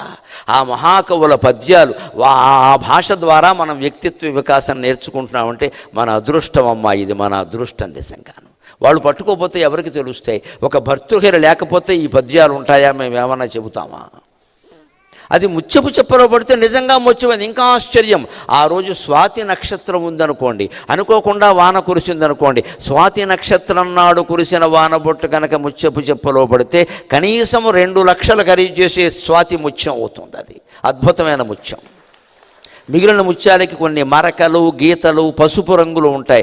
స్వాతి ముత్యానికి అవేమీ ఉండవు. అలా నీ జీవితాన్ని స్వాతి ముత్యం చేసుకోదలుచుకున్నావా, గోతులో పడేసుకుని మురికి పందిలే బతకదలుచుకున్నావా? నువ్వు నిర్ణయించుకోవాలి. ఇది మనకి పద్యాల ద్వారా వస్తుందండి. వేరే పర్సనాలిటీ డెవలప్మెంట్కి విదేశీ పుస్తకాలు ఎందుకు చదువుతారో, విదేశీ కథలు ఎందుకు చదువుతారో నాకు అర్థం కాదు. ఇక్కడ మనకి భర్తృహరి అక్కర్లేదు. ఇక్కడ జాన్ బ్రూక్స్ టోల్డ్, ఎవడా జాన్ బ్రూక్స్ గొట్టంగాడు? ఇక్కడ వాడు ఎవడో చెబితే కానీ మనకు జీవితం తెలియదా? మన దగ్గర లేని ఏదైనా అపూర్వమైన విషయం చెబితే అది వేరే విషయం అండి. ఇందాక రమణ గారు ప్రస్తావించారు ఒక పాశ్చాత్యుడి పేరు, అది మన కోసం ప్రస్తావించారు. ఆయన ఇక్కడికి వచ్చి నేర్చుకున్నాడు, అందుకని ప్రస్తావించారు. అది మనకి గర్వకారణం. అది మన పిల్లలకి ఎంతసేపు పాశ్చాత్య పుస్తకాల్లో ఉదాహరణలు చెప్పామనుకోండి, వాళ్ళ మనస్సు ఏమైపోతుంది తెలుసా? మన దగ్గర ఏం లేదనమాట, ఒకటి మొదప పనికి మాలిన మేళం మనం అంతా, అన్నీ ఇంగ్లీష్ పుస్తకాల్లోనే ఉన్నాయి. We should learn English, we should leave Telugu. అదే తెలుగు నుంచి, సంస్కృతం నుంచి మీరు చెబితే ఇండియా మీద ప్రేమ పెరుగుతుందండి, జాతీయత, భక్తి. ఈ ఉదాహరణ చెప్పాలి. అందుకే నేను ఈ ఉదాహరణలు ఏమంటా, ఒక్క పాశ్చాత్య ఉదాహరణ నా ప్రసంగంలో ఉండదు, అదేదైనా అద్భుతమో అపూర్వమో అయితే తప్ప. ఇవి భర్తృహరి సుభాషితం మనకి సరిపోదా ఇక్కడ? అలాగ మనం మేలు పొందేటువంటి ప్రయత్నం చేయాలి. ఇంకే విషయాలు నేర్చుకుందామో ఒక క్షణంలో చూద్దాం. ఉద్యోగంలో చేరాం, యజమానితో పౌరుషం వచ్చింది, లేదు జరగకూడని అవమానం జరిగింది. మనిషి ఎలా ప్రవర్తించాలి అది కూడా భర్తృహరి చెబుతాడు. అసలు ఉద్యోగంలో ఉన్నప్పుడు ఎలా మెలగాలి. ఒక చక్కని జాతీయం ఉంది తెలుగులో, తల్లో నాలుకలా ఉన్నాడంటే ఆ అబ్బాయి అంటారు. తల్లో నాలుక అంటే అందరికీ తలలు ఉన్నాయి, అందరికీ నాలుకలు ఉన్నాయి. నేను ఇప్పుడు 1.5 గంటల పైగా మాట్లాడుతున్నాను. ఈ నాలిక ఇటెళ్ళింది 32 పళ్ళ మధ్యలో కూచిపూడి, భరతనాట్యం, కథకళి, ఒడిస్సీ అన్ని డ్యాన్సులు చేసింది. కానీ గంటన్నరలోగా ఈ నాలుక ఎక్కడా పళ్ళ కింద పడలేదు. నాలుకకింత తెలివిచ్చారండి భగవంతుడు. తల్లో నాలుక అంటే అర్థం అది. ఉద్యోగం చేసేవాళ్ళు తల్లో నాలుకలా ఉండాలి. అంటే యజమాని మంచివాడు కాకపోవచ్చు, రావణాసురుడు కావచ్చు, నీకు అనవసరం ఆ విషయం, నువ్వు ఉద్యోగం చేయి అంతే. వాడు మంచివాడు కాదండి, వాడు క్యారెక్టర్ మంచిది కాదు, వాడికి భార్యకి అన్యాయం చేసి నీకెందుకు, నువ్వు భార్యకి అన్యాయం చేయకు. వాడు రావణాసురుడైనా నువ్వు పనిచేయక, విభీషణుడు పనిచేశాడు, కుంభకర్ణుడు పనిచేశాడు, ఇంద్రజిత్తు పనిచేసి నువ్వు అంతకంటే గొప్పవాడు కాదు. ఇక్కడ నీకు ఉద్యోగం ముఖ్యం. యజమానులకు వంకలడ్డ మొదలు పెడితే ఎవడో దొరకడు. ఇక్కడ నీ ఉద్యోగం నీకు ముఖ్యం. అంటే వాడితో ఎంతవరకు టచ్లో ఉండాలో అంతవరకు ఉండి వెనక్కి వచ్చాయి. సరిగ్గా నాలుక నైపుణ్యం అదే. అది మాట్లాడాలి అంటే అన్ని పళ్ళని టచ్ చేయాలి, ముట్టుకోవాలి. పోనీ ఈ పళ్ళు ఏమన్నా అరటిపళ్ళ, ద్రాక్ష పళ్ళ, ముక్కపళ్ళు, మూతిపళ్ళు, కూరపళ్ళు, కోసుపళ్ళు అన్నీ చాకులు, బ్లేడ్లే. ఏ పంటి కింద మన నాలుక పడినా కట్ అయిపోతుంది వెంటనే. చాలాసార్లు జరిగింది మనకు అనుభవం. కానీ నాలుక ఇంత మాట్లాడుతున్నా, ఇంత వేగంగా పద్యాలు పాడుతున్నా, ఇంత సమాస ధాటితో మాట్లాడుతున్నా, ఏ పంటిని ముట్టుకుంటేనే ఏ పంటి కింద పడకుండా వెనక్కి వచ్చిందే. అందరితోనూ నీ పనులు పూర్తి చేసుకుంటూ నీకు హాని జరగకుండా చూసుకో. ఇది తల్లో నాలుక. నువ్వు ఉద్యోగం వదిలేస్తే కష్టం, సంసారం వదిలేసినా కష్టమే. రకరకాలుగా ఉంటారు భార్య భర్త, ప్రవృత్తులు తేడాగా ఉంటాయి. అవి సర్దుకోవలసినవైతే సర్దుకోవాలి. సర్దుకోలేనిది భయంకరమైనది ఒకటే, అక్రమ సంబంధం, వ్యభిచారం. సర్దుకోవలసిన పని లేదు, కట్ ఆఫ్, అవతల పోవలసిందే. లైంగిక బంధం పట్ల అంకిత భావం లేకపోతే ఆ వివాహమే కాదు, అది జంతువులు చేసుకున్న సంబంధం. అది ఒక్కటే చాలా ముఖ్యం.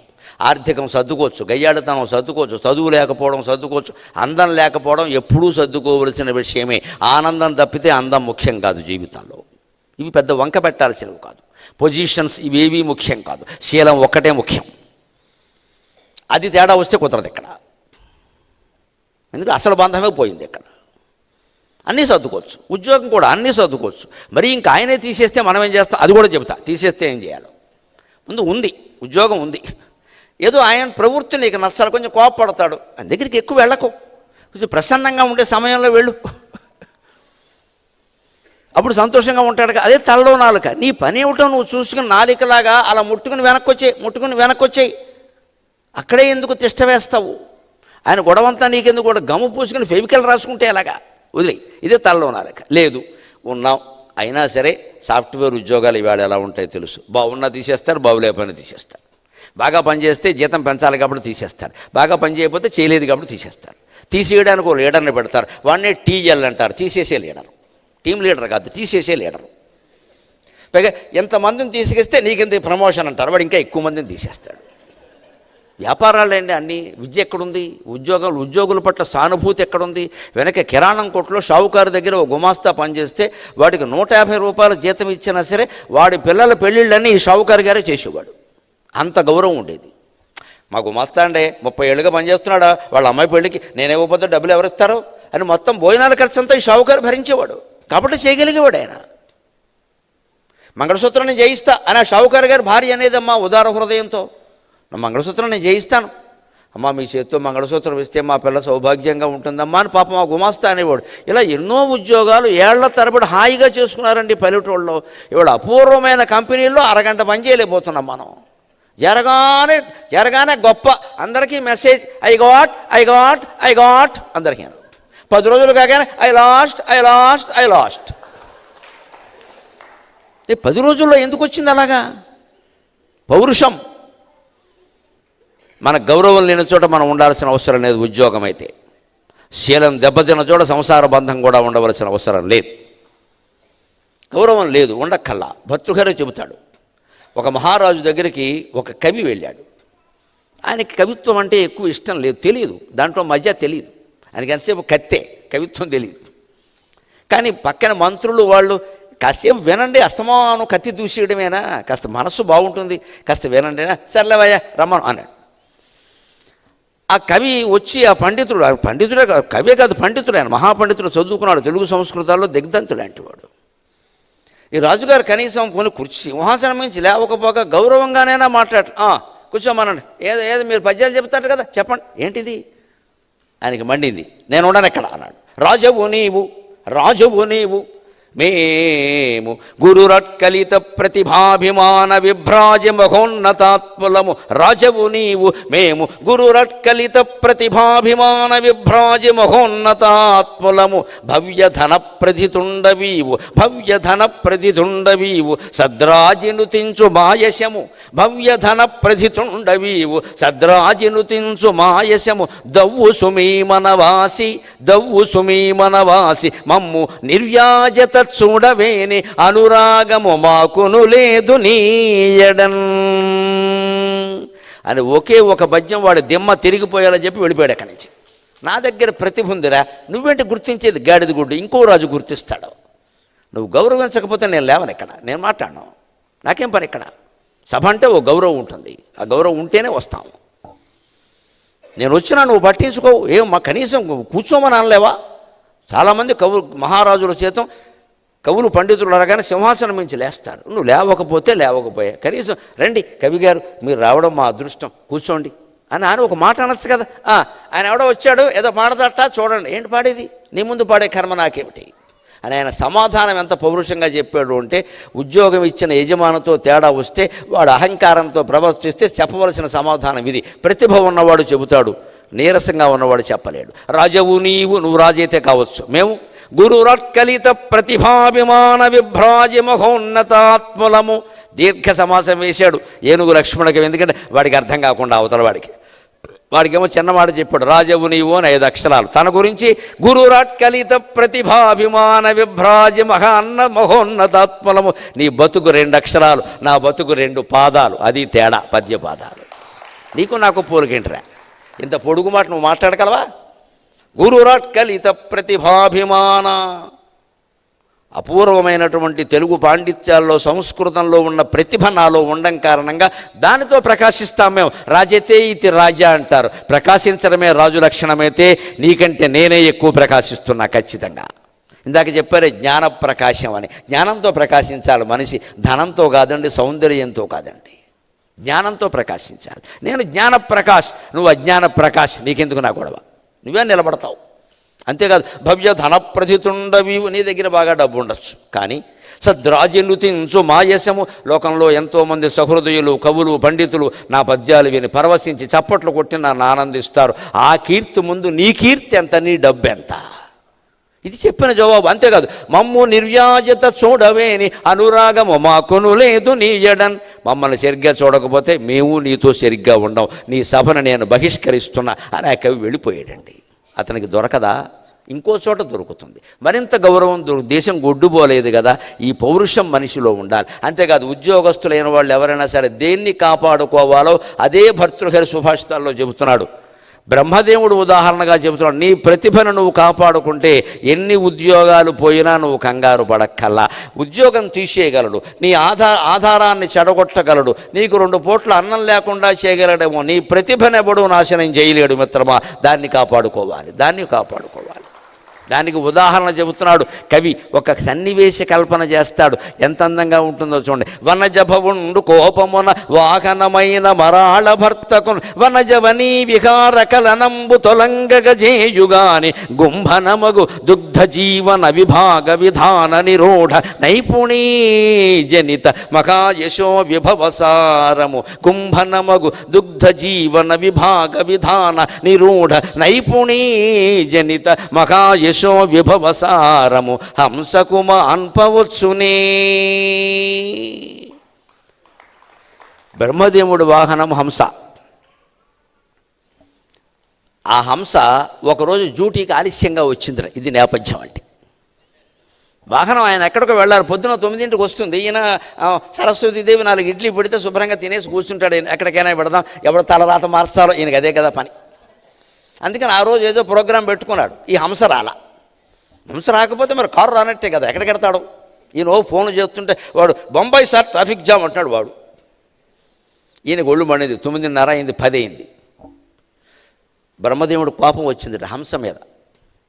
ఇది పైగా పక్కన ఇంకా ఈ హంసని ఈయన చేరదీయడం నచ్చని ఉద్యోగులు కొంతమంది ఉంటారుగా, వాళ్ళు వచ్చి బ్రహ్మదేవుడికి చెప్పారు. పైగా బ్రహ్మదేవుడికి చెప్పడానికి ఒక ముఖం కాదు, 4 ముఖాలు, 4 రెళ్ళు, 8 చెవులు గిల్లేశారు గట్టిగా. అనవసరంగా మీరు వీడికి ఇంక్రిమెంట్లు ఇస్తున్నారు, పోషిస్తున్నారు. ఈ హంస ఎప్పుడూ లేటే, మీకు తెలియదు సార్. నిన్న మీరు 10ంటికి బయటకు వచ్చారు, ఇది 11ంటికి వచ్చిందండి. ఇది నిన్న మీరు ప్రయాణం చేయలేదు కాబట్టి సార్. ఈ చాడీలు చెప్పేవాళ్ళు ఎప్పుడు ఉంటారు ఉద్యోగాల్లో. వీళ్ళు ముందు బాస్ రూమ్లోకి ముందు వెళ్ళిపోతూ ఉంటారు. ఈ బాసు తెలివైన వాడైతే వాడిని చెప్పిన విని వదిలేస్తాడు. తెలివి లేని వాడైతే వాడినే కూర్చోబెట్టుకుని సమర్థుల్ని పోగొట్టుకుంటాడు. అజ్ఞానం అది. ఎప్పుడు సొంతంగా పరిశీలించాలి, చెప్పుడు మాట నమ్మకూడదు. కానీ అందరూ నమ్మరు. కానీ బ్రహ్మదేవుడికి ఎందుకో ఎక్కి నిజమే ఇవాళ కాదు మొన్న కూడా వచ్చింది అని చెప్పి రాగానే, నిన్ను ఇక నుంచి నీకు శిక్ష వేస్తున్నా, నువ్వు పద్మవనంలోకి వెళ్ళడానికి వీలు లేదు అన్నాడు. అంటే హంసకి జీతం ఏముంటుంది? తిండేగా. దానికి డబ్బులు ఏం చేసుకు, క్రెడిట్ కార్డు లేదు కదా. అందుకని తిండి. దాని తిండి ఏమిటి? హంస మనకి మళ్ళీ ఇడ్లీలు మినపట్లు తిందో, తామర తూళ్ళు తింటుంది, లేత తామర తూళ్ళు తింటుంది. నువ్వు పద్మవనంలోకి వెళ్ళడానికి వీలు లేదు. అక్కడ పద్మవనం ఉంది. ఆ వనంలోకి నువ్వు వెళ్ళడానికి అంటే దాన్ని పొట్ట కొట్టినట్టే. నిజంగా ఉద్యోగం పోతే పొట్ట కొట్టినట్టు. ఇక నిజంగానే పొట్ట కొట్టాడు ఈయన. తిండి లేదు, వెళ్ళడానికి వీలు లేదు. అంటే హంస ఒక్కసారి భయపడింది. బాబోయ్, తిండి లేదు, ఎక్కడికి వెళ్ళాలి నేను? ఇదేమిటి, వీళ్ళు ఎవరో చెప్పారు, చెప్పుడు మాటలు విన్నాడు ఆయన. కానీ దానికి వెంటనే ఒక భావం కలిగిందిట. బ్రహ్మదేవా, నువ్వు నా తిండి తీసేయగలుగుతావు, నా పొట్ట కొట్టగలుగుతావు, కానీ నా దగ్గరున్న ప్రతిభ నీ దగ్గరుందా అంటే, నీ దగ్గర ఏం ప్రతిభ ఉంది? నీ తలకాయ నేను ఒట్టి బండి, 2 బండి అనుకుంటున్నావా? గుంభనమగు దుగ్ధ జీవన విభాగ విధాన నిరూఢ నైపుణీయ జనిత మహాయశో విభవసారము హంసకుమాన్ పవచ్చునే. నాకు భగవంతుడు ఒక నేర్పిచ్చాడయ్యా. పాలల్లో నీళ్లు పోసేస్తే నేను పాలు మాత్రమే తాగి నీళ్లు వదిలిపెడతా, అంత ప్రతిభ నీకుందా అని అడిగిందట. అది పాలు నీళ్లు వేరు చేయగలిగిన ప్రతిభ హంసకు ఉందండి. ఇది శాస్త్రీయంగా రుజువైంది. లాక్టోమీటర్ అవసరం లేదు. ఎక్కడ పాలల్లో నీళ్లు కలిసినా హంస ముక్కు పెట్టి దాన్ని ముక్కులో ఉండే భగవంతుడు ఏర్పరిచిన ఒక నాడి ద్వారా పాలు మాత్రమే స్వీకరిస్తుందట, నీళ్లు మిగిలిపోతాయట. అంటే హంసలాగా క్షీరనీర న్యాయం అంటారు. మనం స్నేహం చేసే మనుషుల్లో ఎవరు పాలో ఎవరు నీళ్ళో మనం బుద్ధితో వేరు చేసి చూడాలి. అందరినీ ఒకేలా చూడకూడదు. ఎప్పుడు స్నేహానికి టైం లిమిట్ ఉండదు. 40 ఏళ్ళుగా కలిసి ఉన్నాం, 20 ఏళ్ళుగా, ఇవన్నీ అనవసరం అమ్మా. ఎప్పుడైనా ద్రోహం తలపెట్టచ్చు. Seniority is not important in the friendship. అది ఉద్యోగంలో ముఖ్యం. స్నేహంలో సీనియారిటీ ఏమిటండి? 40 ఏళ్ళుగా ఉన్నా ఎలా ఉన్నారు అది ముఖ్యం. అలా ఉన్నవాళ్ళు 10 ఏళ్ళు ఉన్నా చాలు, 5 ఏళ్ళు ఉన్నా చాలు. కొత్త స్నేహాన్ని కూడా మనం గౌరవించవచ్చు. పాత స్నేహాన్ని వదిలేదు. కొత్త పాతాన్ని బట్టి కాదు, ధర్మాధర్మాలను బట్టి. అది మన విచక్షణ, ఎవరు చెప్పలేరు ఆ విషయం. అందుకని హంస, నువ్వు నా జీతం తీయకుండా ఉండగలవు, నా తిండి నా పొట్ట కొట్టేయగలవు, కానీ భగవంతుడు నాకు దుగ్ధ జీవన విభాగ విధానం, దుగ్ధం అంటే పాలు, జీవనం అంటే నీరు, ఈ రెండింటినీ వేరు చేసి నాకు పాలు మాత్రమే తాగగలిగిన శక్తి ఇచ్చాడయ్యా. ఈ శక్తి కారణంగా నేను ఏ డైరీ ఫారంలో ఉద్యోగం చేసుకున్నా నాకు ఉద్యోగం దొరుకుతుంది. నీ బోడి బ్రహ్మలోకం నాకెందుకు? ఇక్కడ Vijaya Dairy, Visakha Dairy, Country Delight చాలా ఉన్నాయి ఇక్కడ. దానికి బోళ్ళు ఉద్యోగాలు. బ్రహ్మదేవుడికి ఎవడన్నా ఉద్యోగం ఇవ్వమంటే నువ్వు తలరాతలు మార్చేసే రకం నీకు ఇవ్వమంటారు. బ్రహ్మదేవుడికి ఉద్యోగం వేరు, హంసకి ఇస్తారు. నా ప్రతిభ నాకుందయ్యా, నువ్వేం చేస్తావు నన్ను ఇక్కడ అని చెప్పగలిగిందండి. ఉద్యోగస్తులు ఇవాళ కాపాడుకోవలసింది ప్రతిభని కాపాడుకోవాలమ్మా, ఉద్యోగాన్ని కాదు కాపాడుకోవాల్సింది. ఎప్పుడైనా ఉద్యోగం పోతే ఒక ఉపాయం చెబుతున్నా, సాఫ్ట్వేర్ ఉద్యోగస్తులను నా బిడ్డలుగా భావించి 6 నెలలు ఖాళీ వచ్చింది, బంగారం, సంతోషించండి, ఇంట్లోనే ఉండండి. తర్వాత రాబోయే ఉద్యోగానికి చేయవలసిన ప్రయత్నం చేయండి. దానికి కావలసిన పుస్తకాలు చదవండి. ఏమీ లేకపోతే తీర్థయాత్రలు చేయండి, దైవ దర్శనం చేయండి. యోగం మారుతుంది, ఖచ్చితంగా జీవితం బాగుంటుంది. అనేక పుణ్యక్షేత్రాలు ఉన్నాయి. హాయిగా వెళ్ళండి. దంపతులు, కొత్త దంపతులే కదా, కొత్త దంపతులే తీర్థయాత్రలు చేయాలి. 70 ఏళ్ళు దాటాక చేసినా ఒకటే, మానేసినా ఒకటే. వీల్చైర్ వచ్చాక ఇంట్లోంచి కదలకూడదు. ఇక మరి విమానంలో వాళ్ళని ఇబ్బంది పెట్టడం తప్పితే ఏం లేదు ఇక్కడ. నేను 12 జ్యోతిర్లింగాల్లో 11 చూసా, ఇది ఒక్కటి మిగిలింది. ఏం చేస్తావు చూసి ఇక్కడ? ఇక ఊరుకోరాదా? ఎవరు తీర్థయాత్రలు చేయాలంటే 25 ఏళ్ల వాళ్ళు, కొత్తగా పెళ్ళి అయిన వాళ్ళు, పెళ్ళి అయిన 10 ఏళ్ళు 20-15 ఏళ్లలోగా తీర్థయాత్రలు ముగిసిపోవాలి. పైగా దానివల్ల ప్రయోజనం ఏంటంటే పౌరాణికమైన విషయం తెలిసి చెబుతున్నానమ్మా. ఆ తీర్థయాత్ర చేసి ఆ దంపతులు అక్కడ స్నానం చేసి, మగవాడు కనుక ఆచమనం చేసి ఆ గంగానది నీళ్లు, ఆ గోదావరి నీళ్లు, ఆ యమునా నది నీళ్లు, ఆ భగవంతుడు వెలిసిన తీర్థం కనుక సేవిస్తే ఆ తీర్థం ద్వారా ఇతనిలో శక్తి పెరిగి ఆ శక్తి భార్య గర్భంలో ప్రవేశించి ఉత్తమమైన సంతానం కలుగుతారు. ఖచ్చితంగా తీర్థయాత్రల ప్రయోజనం అది. అందుకే మన తీర్థాల్లో చూడండి, ఇక్కడికి వస్తే సంతానం కలుగుతారని నమ్మకం ఉంటుంది. అది నిజమది, నమ్మకమేం కాదు, నిజమది, కలుగుతారు. ఈ దేవుడు దీనికి ప్రసిద్ధి ఏం లేకుండా లేదు, అక్కడ ఉంది. ఎవరు చేయాలి? కొత్త దంపతులు చేయాలి. అన్నీ ఉడికిపోయిన వాళ్ళు, ఖాళీగా ఉన్నవాళ్ళు సదరన్ ట్రావెల్స్ వాళ్ళ ప్యాకేజీ చూసుకుని మొదలెడతారు ఇక్కడ. ఇంక ఇప్పుడు దేనికోసమే తీర్థయాత్ర? శంకరాచార్య స్వామి చెబుతారు, జీవితంలో పెద్ద దుఃఖం ఏదంటే యో వార్ధకే తీర్థావట, ముసలితనంలో తీర్థయాత్రలు చేయడం కంటే దుఃఖం లేదంటాడు. నువ్వు ఇంట్లో కూర్చొని జపం చేసుకోవాలి, ధ్యానం చేసుకోవాలి, అప్పుడు యాత్రలు చేస్తావేమిటయ్యా? ఇంక చేయలేని ఉంటే వదిలేసి, చేసినవి చాలు. ఇక్కడ ఏ తీర్థయాత్రలు ఎప్పుడు 20 నుంచి 40, 50లోగా అయిపోవాలి. మ్యాక్సిమం ఎక్కువలో ఎక్కువ 60 దాటిందంటే ఇంట్లోనే. ఇంక కష్టం అది, కాళ్ళు చేతులు సహకరించవు. దానివల్ల ప్రయోజనం ఉంది. అందుకని ఇలా చేసుకోగలిగితే అక్కడ దానివల్ల సంతానం కలుగుతాను. 6 నెలలు ఆ ప్రయత్నం చేయి. నీ ప్రయత్నం వల్ల, దైవ దర్శనం వల్ల ఇంతకంటే గొప్ప ఉద్యోగం వస్తుంది ఖచ్చితంగా. దేవుడు తప్పితే మన యోగాన్ని మార్చగలిగిన వాడు ఎవడైనా ఉన్నాడా? అందులో అనుమానం ఏదైనా ఉందా? ఉద్యోగంలో చేరాం, కొత్త ఉద్యోగంలోనూ చేరాం. ఎప్పుడు మనస్పర్ధలు ఎందుకు వస్తాయో తెలుసా? తప్పు ఒకరు చేస్తే మనం గుంపుని విమర్శిస్తామండి. అంటే ఇక్కడ ఒక తెలుగువాడితో ఏదైనా గొడవ వచ్చిందనుకోండి, ఈ తెలుగు వాళ్ళు అందరూ ఇంతేనా అంటాడు. మీరు గమనించండి, తెలుగు వాళ్ళు అందరూ అలా ఉండరండి, వాడు ఒక్కడితోనే తేడా వచ్చింది. మనమేనా అంతే. మరాఠీ వాళ్ళతో మనకు ఎవరైనా ఒక వ్యక్తితో భేదం వస్తే ఆ వ్యక్తి గురించి మాట్లాడాలి. ఈ మరాఠీ వాళ్ళు అనకూడదండి, తప్పది. అందరూ అలా ఉండరు. ఇది సంకుచిత మనస్తత్వాన్ని మనం ముందు మార్చుకోవాలి. దానికి తెలుగు సాహిత్యంలో గొప్ప పద్యం ఏమిటో తెలుసా? ఈ సంకుచిత మనస్తత్వాన్ని మార్చుకోలేకపోవడం కారణంగా కర్ణుడు దెబ్బతిన్నాడు, శల్యుడు దెబ్బతిన్నాడు. భారతంలో గొప్ప ఘట్టం ఇది. కర్ణ పర్వంలో కర్ణుడికి శల్యుడు సారథి. ఈ శల్యుడికి నేను మహారాజుని ఒక గర్వం. నిజంగానే ఆయన మద్రదేశానికి అధిపతి. కర్ణుడెవరు? సూతపుత్రుడు. ఆయన రాజు కాదు. దుర్యోధనుడు ఇస్తే రాజు అయ్యాడు, లేకపోతే అవడం. ఆయన రథసారథి కొడుకు. ఆయన సారథ్యం చేసుకుంటూ బతకాలి, లేదా రథాలు తయారు చేసుకుంటూ బతకాలి. రథాలు తయారు చేసే వృత్తిని సూత వృత్తి అంటారు. ఆ కులాన్ని సూత కులం అంటారు. అదొక వృత్తి. కానీ వాళ్ళు ప్రధాన వీరుల కింద భావించరు, వాళ్ళు రాజులు కాదు. అటువంటి రాజు కాని వాడికి, సూతపుత్రుడికి తాను రాజునే భావమే కాకుండా అభిమానం కలిగిన వాడు సారథి చేయాల్సి వచ్చింది. కర్ణుడే కోరాడు, శల్యుడు అంగీకరించాడు. ఆ అంగీకరించడంలోనే ఒక పెద్ద కుట్ర ఉంది. శల్యుడు పాండవులకి మేనమావ, మాద్రికి అన్నగారు. పాండవులకి మేనమావ ఏంటి? కౌరవుల పక్షాల యుద్ధం చేయడం, రాజకీయాల్లో దుర్మార్గ పార్టీ మార్పిళ్ళు అక్కడి నుంచి ఉన్నాయి. ఇప్పుడు లేవు, ఇప్పుడు చాలా తక్కువ. అప్పుడే బాగా జరిగాయి. రమ్మన్నా కర్ణుడు ఈ పక్షానికి రాలేదు, వద్దన్నా శల్యుడు అక్కడికి వెళ్ళాడు. వ్యక్తిత్వాలు ఎప్పుడూ తేడాగా ఉంటాయి. కర్ణుడు కర్ణుడే, శల్యుడు శల్యుడే. అందుకే కర్ణుడుకున్న కీర్తి శల్యుడికి లేదు. శల్య సారథ్యం అదొక వంకర మాట అయింది తెలుగులో. శల్య సారథ్యం అంటే కంపెనీ సీఈఓనే కంపెనీ నాశనం చేసేయడం. వాడు తెలివితేటలన్నీ ఉపయోగించి కంపెనీని నాశనం చేసేస్తాడు. వాడినే శల్య సారథ్యం అంటారు. అవతల శల్య సారథ్యం, ఇక్కడ శ్రీకృష్ణ సారథ్యం. ఏది గెలుస్తుందో వేరే చెప్పాలా? భగవంతుడు సారథ్యం వహించడానికి, మేనల్లుడికి ద్రోహం చేసిన వాడు సారథ్యం వహించడానికి తేడా లేదా? పైగా తల్లి చనిపోయింది, మాద్రి చనిపోయింది, చెల్లెలు చనిపోతే ఆ చెల్లెలు పిల్లల్ని తాను కాపాడాలి, వాళ్ళ తరఫున యుద్ధం చేయాలి. కానీ వెళ్ళి వాళ్ళకి వ్యతిరేకంగా యుద్ధం చేసి వాళ్ళని చెత్తగొట్టడం ఏంటండి? ఏమనాలి ఈ శల్యుణ్ణి? కానీ శల్యం అంటే ముళ్ళు. అలాంటి ముళ్ళు మనకి ఇప్పుడు కూడా ఉంటాయి. మన బంధువుల్లోనే ఉంటారు, మన మిత్రుల్లోనే ఉంటారు. తేల్చుకోవాలి ఎవడు శల్యుడో ఎవడు కృష్ణుడో. బంధువులను అందరినీ ఉద్ధరించిన వాడు కృష్ణుడు, బంధువుల్ని దూరం చేసుకున్నవాడు శల్యుడు. ఈ శల్యుడు ఏం చేశాడంటే తిన్నగా ఉండక వాడిని ఆక్షేపించడం మొదలెట్టాడు. ఈయన సారథిని ఎప్పుడూ రజకుడు చెప్తాడు, ఆజ్ఞాపిస్తాడు. రైట్ టర్న్, లెఫ్ట్ టర్న్ ఆయనే చెప్పాలి కదా, మరి చెప్తాడు. పైగా అప్పుడు ఒక విచిత్ర విషయం ఉండేది, చెబుతా హృదయం ఆర్ద్రం అవుతుంది. సారథిని ఎలా చెప్తారో తెలుసా? చేత్తో ఇలా అనడానికి అవకాశం ఉందండి, బాణాలు వేస్తూ ఉంటారు పుంఖంగా. కాలుతో తాకుతారమ్మా. కుడి కాలుతో సారథిని తాకితే రైట్ టర్న్, ఎడంకాలతో సారథిని తాకితే లెఫ్ట్ టర్న్. శల్యుణ్ణి కర్ణుడు తాకితే పర్వాలేదు, చిన్నవాళ్లే.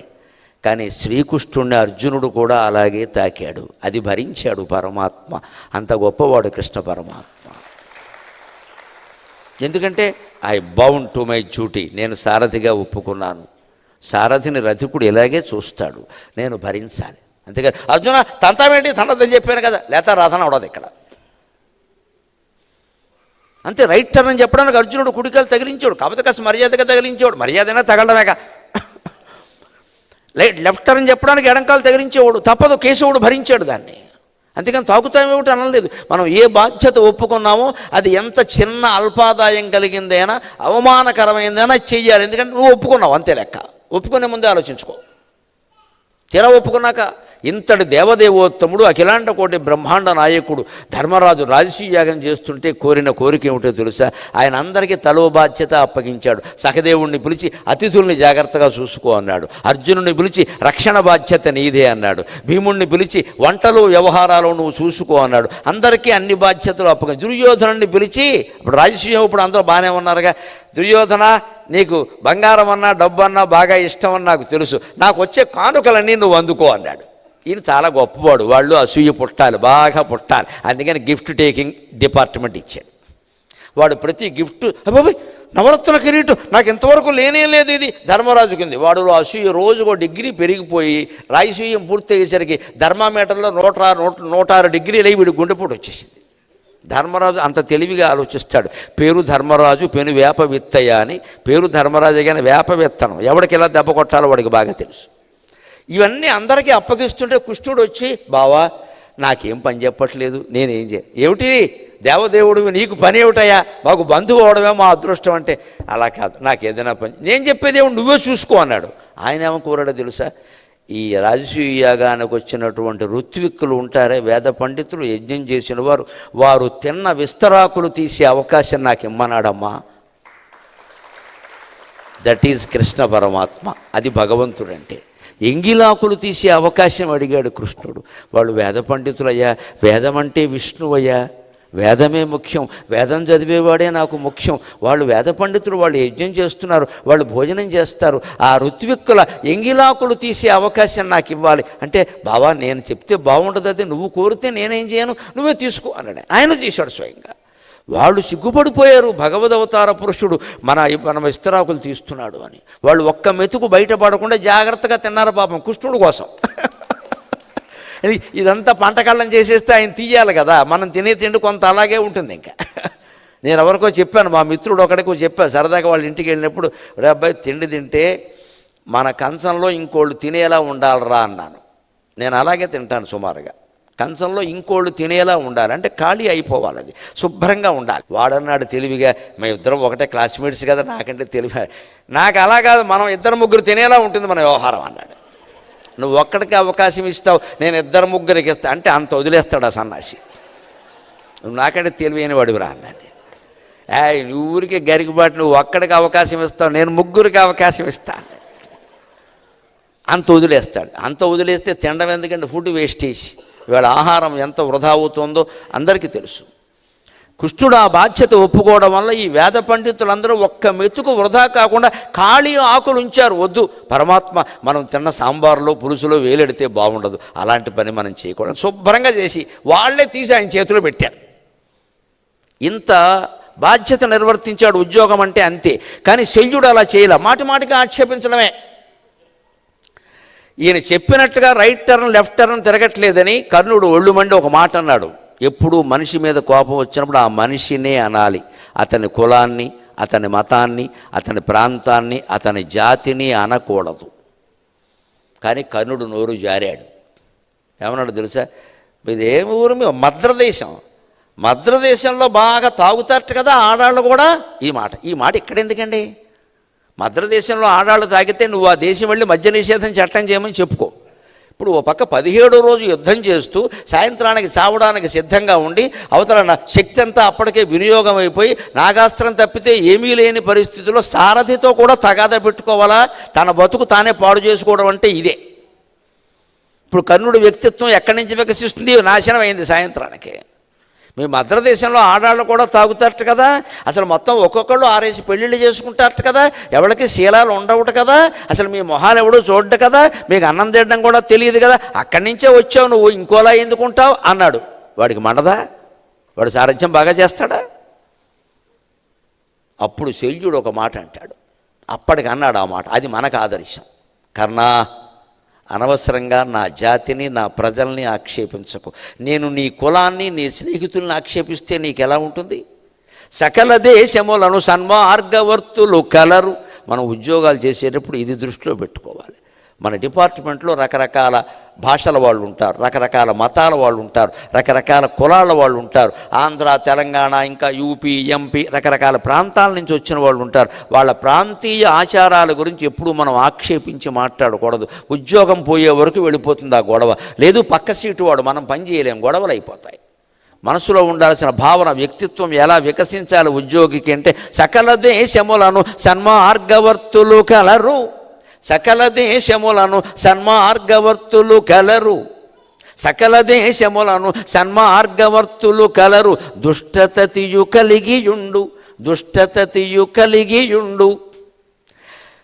మంచి చెడ్డలెరుగు మధ్యస్థులు, మంచి ఎరుగగల్గు మధ్యస్థులు. అదియును ఇదియు ఉగ్గడింతురు ఎదురు మెత్సా. కర్ణా, ఎప్పుడూ మంచిని పెంచాలి, చెడును తగ్గించాలి.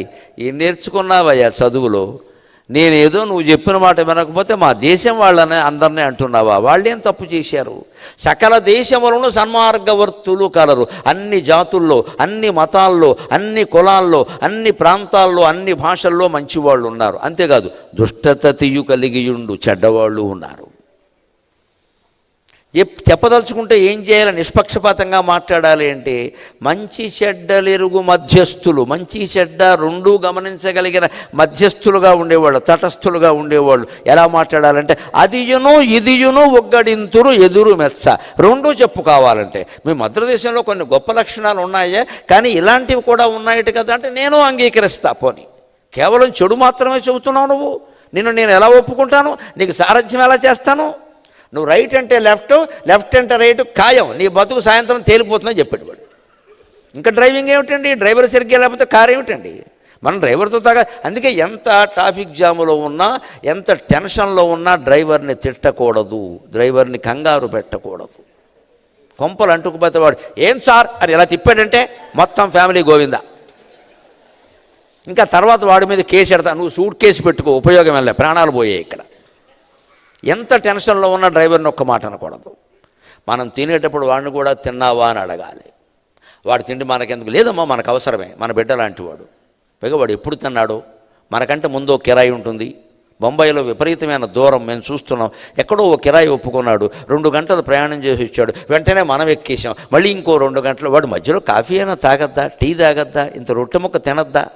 మనం ఏదైనా కారులో తెచ్చుకున్నామంటే నీకు కూడా ఉందయ్యా తింటావా అని అడగాలి. ఆ మాటకి వాళ్ళు విపరీతంగా ఆనందిస్తారండి, విపరీతంగా ఆనందిస్తారు వాళ్ళు. మళ్ళీ మనం ఎప్పుడు రమ్మన్నా వస్తాడు. అటువంటి డ్రైవర్తో మనం తగాదా పెట్టుకుని ఏంటి టైం టైం టైం టైం అంటే ఓకే సార్ అని ఒక తిప్పుతాడు. యమధర్మరాజు టైం చూపిస్తాడు. మీరే కదా తిప్పమన్నారంటాడు. ట్రాఫిక్ వాడేం చేస్తాడండి? ఈయన డ్రైవర్తో తగాదా పెట్టుకున్నాడు. ఈ తగాదా పెట్టుకున్నాడు, 1.5 గంటలో కూలిపోయాడు. కానీ ఈయన చెప్పిన సమాధానం మనకు ఆదర్శం, కూలిపోవడం విషయం కాదు. అన్ని దేశాల్లోనూ మంచివాళ్ళు చెడ్డవాళ్ళు ఉంటారయ్యా. మధ్యస్థంగా మాట్లాడేవాళ్ళు ఎప్పుడు మంచి చెడ్డ రెండూ చెప్పాలి. అప్పుడు ఎదురు మెచ్చ, శత్రువులు కూడా మెచ్చుకుంటారయ్యా. నువ్వేమిటి కేవలం చెడు మాత్రమే చెబుతున్నావు? మీ ఊళ్ళో లేరా, మీ కులంలో లేరా అని వాడు 1 గంట తిట్టాడు. మొత్తం మీద రథం ఆగిపోయింది, తిట్టుకోవడం మిగిలింది ఇక్కడ. వాట్సాప్ చాట్ జీపీటీ మిగిలింది ఇక్కడ, చాటింగ్. అందుకే దెబ్బతిన్నాడు. అందుకే ఆయన తర్వాత నాగాస్త్రం తీశాడు. కర్ణుడు దెబ్బతినడానికి కారణం శల్యుడు.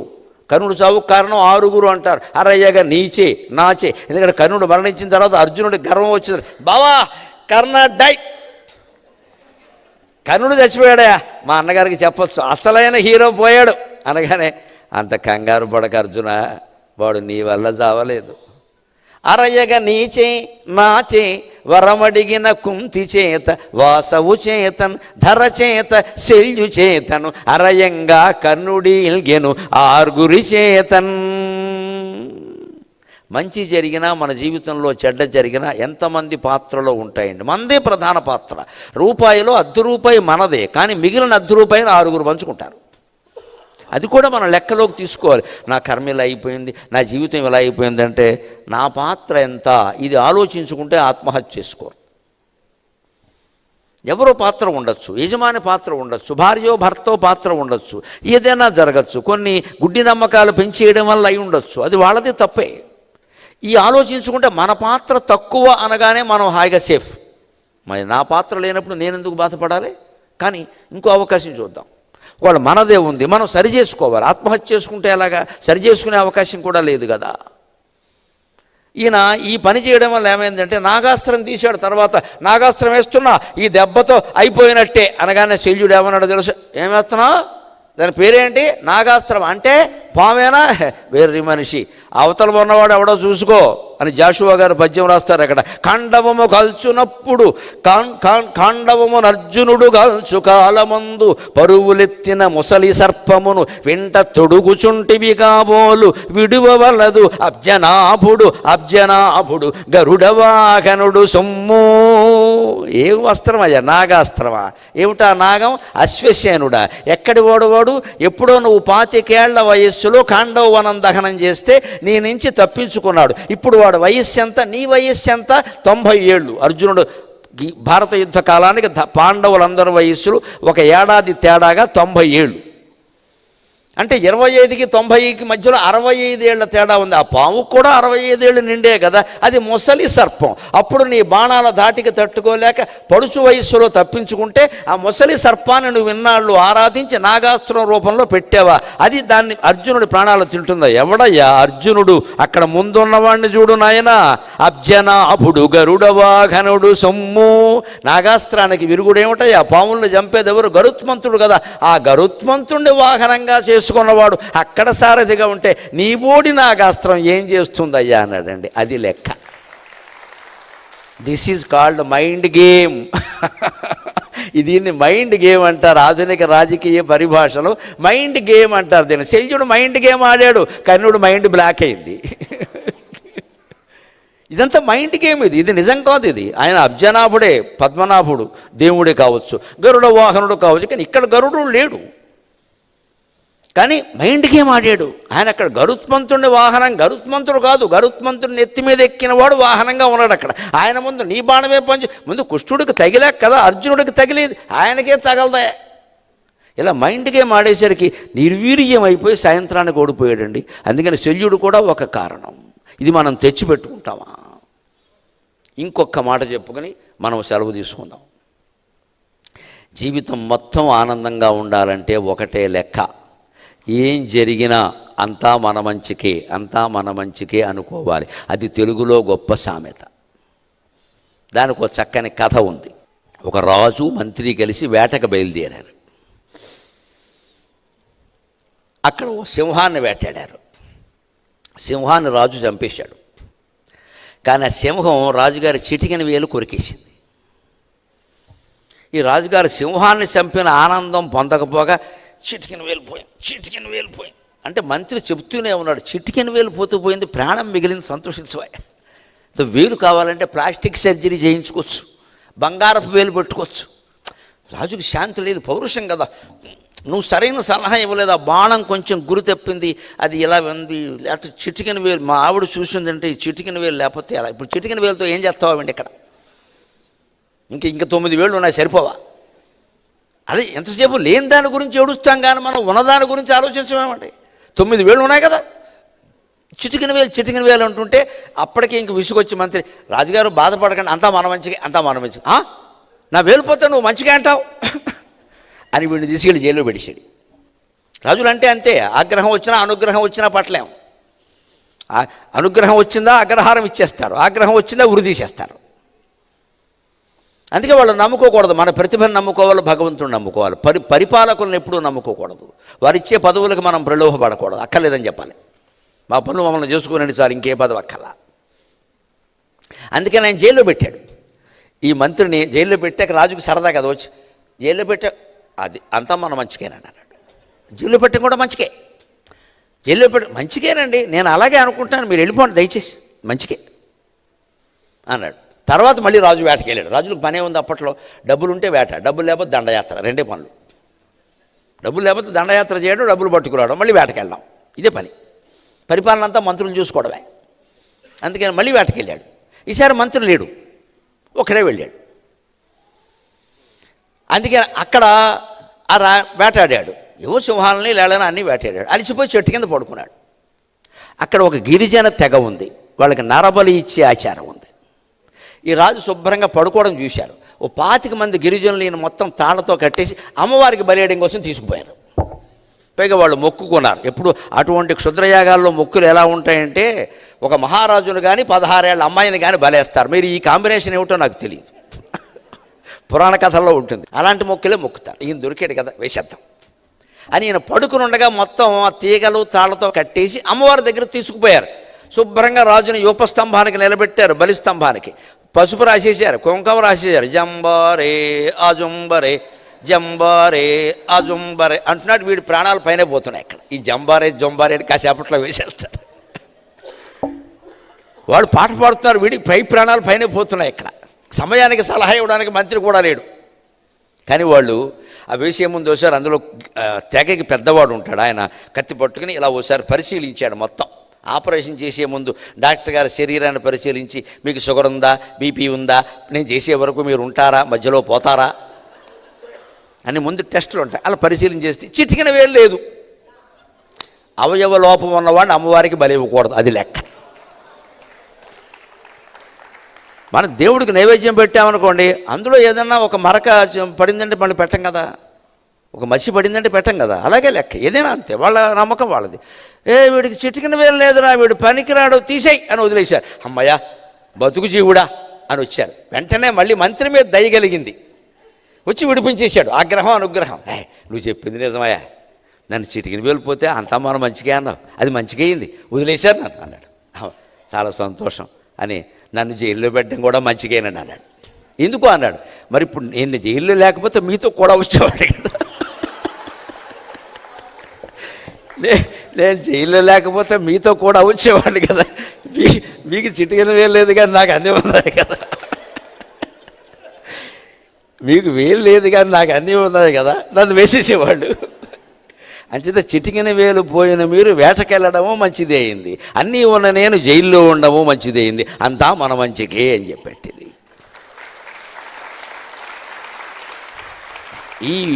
ఈ ఒక్క మాట మన యువతరానికి బాగా నేర్పగలిగితే చాలా జీవితాలు బాగుంటాయండి. ఆత్మహత్య కానీ హత్య కానీ మనం వినము చూడము. ఈ తెలియకే, ఈ సాహిత్యం తెలియక, పద్యాలు లేక, పాఠ్య ప్రణాళికలో లేక చాలా ఇబ్బంది పడుతున్నారు తల్లిదండ్రులు. మీరైనా విన్నవాళ్ళు అందరికీ చెప్పండి, ఈ యంత్రం ద్వారా రేపు ప్రపంచం అంతా తెలుస్తుంది. ఈ రకంగా తెలుగు సాహిత్యం ద్వారా, పద్యం ద్వారా, జాతీయాల ద్వారా, సామెతల ద్వారా వ్యక్తి ఎంతో వికాసాన్ని పొందొచ్చు, తాను బాగుండొచ్చు, కుటుంబాన్ని బాగా చూసుకోవచ్చు, తన వల్ల సంస్థ వృద్ధి చెందేలా చూడొచ్చు, సమాజం అంతా బాగుండేలా చూడొచ్చు. అలా చేయడానికి నా ఈ ప్రసంగం ఏమాత్రం ఉపయోగపడినా నేను ధన్యుణ్ణి. నాకు ఈ 4 మాటలు నేర్పిన మా అమ్మ ధన్యురాలు. స్వస్తి.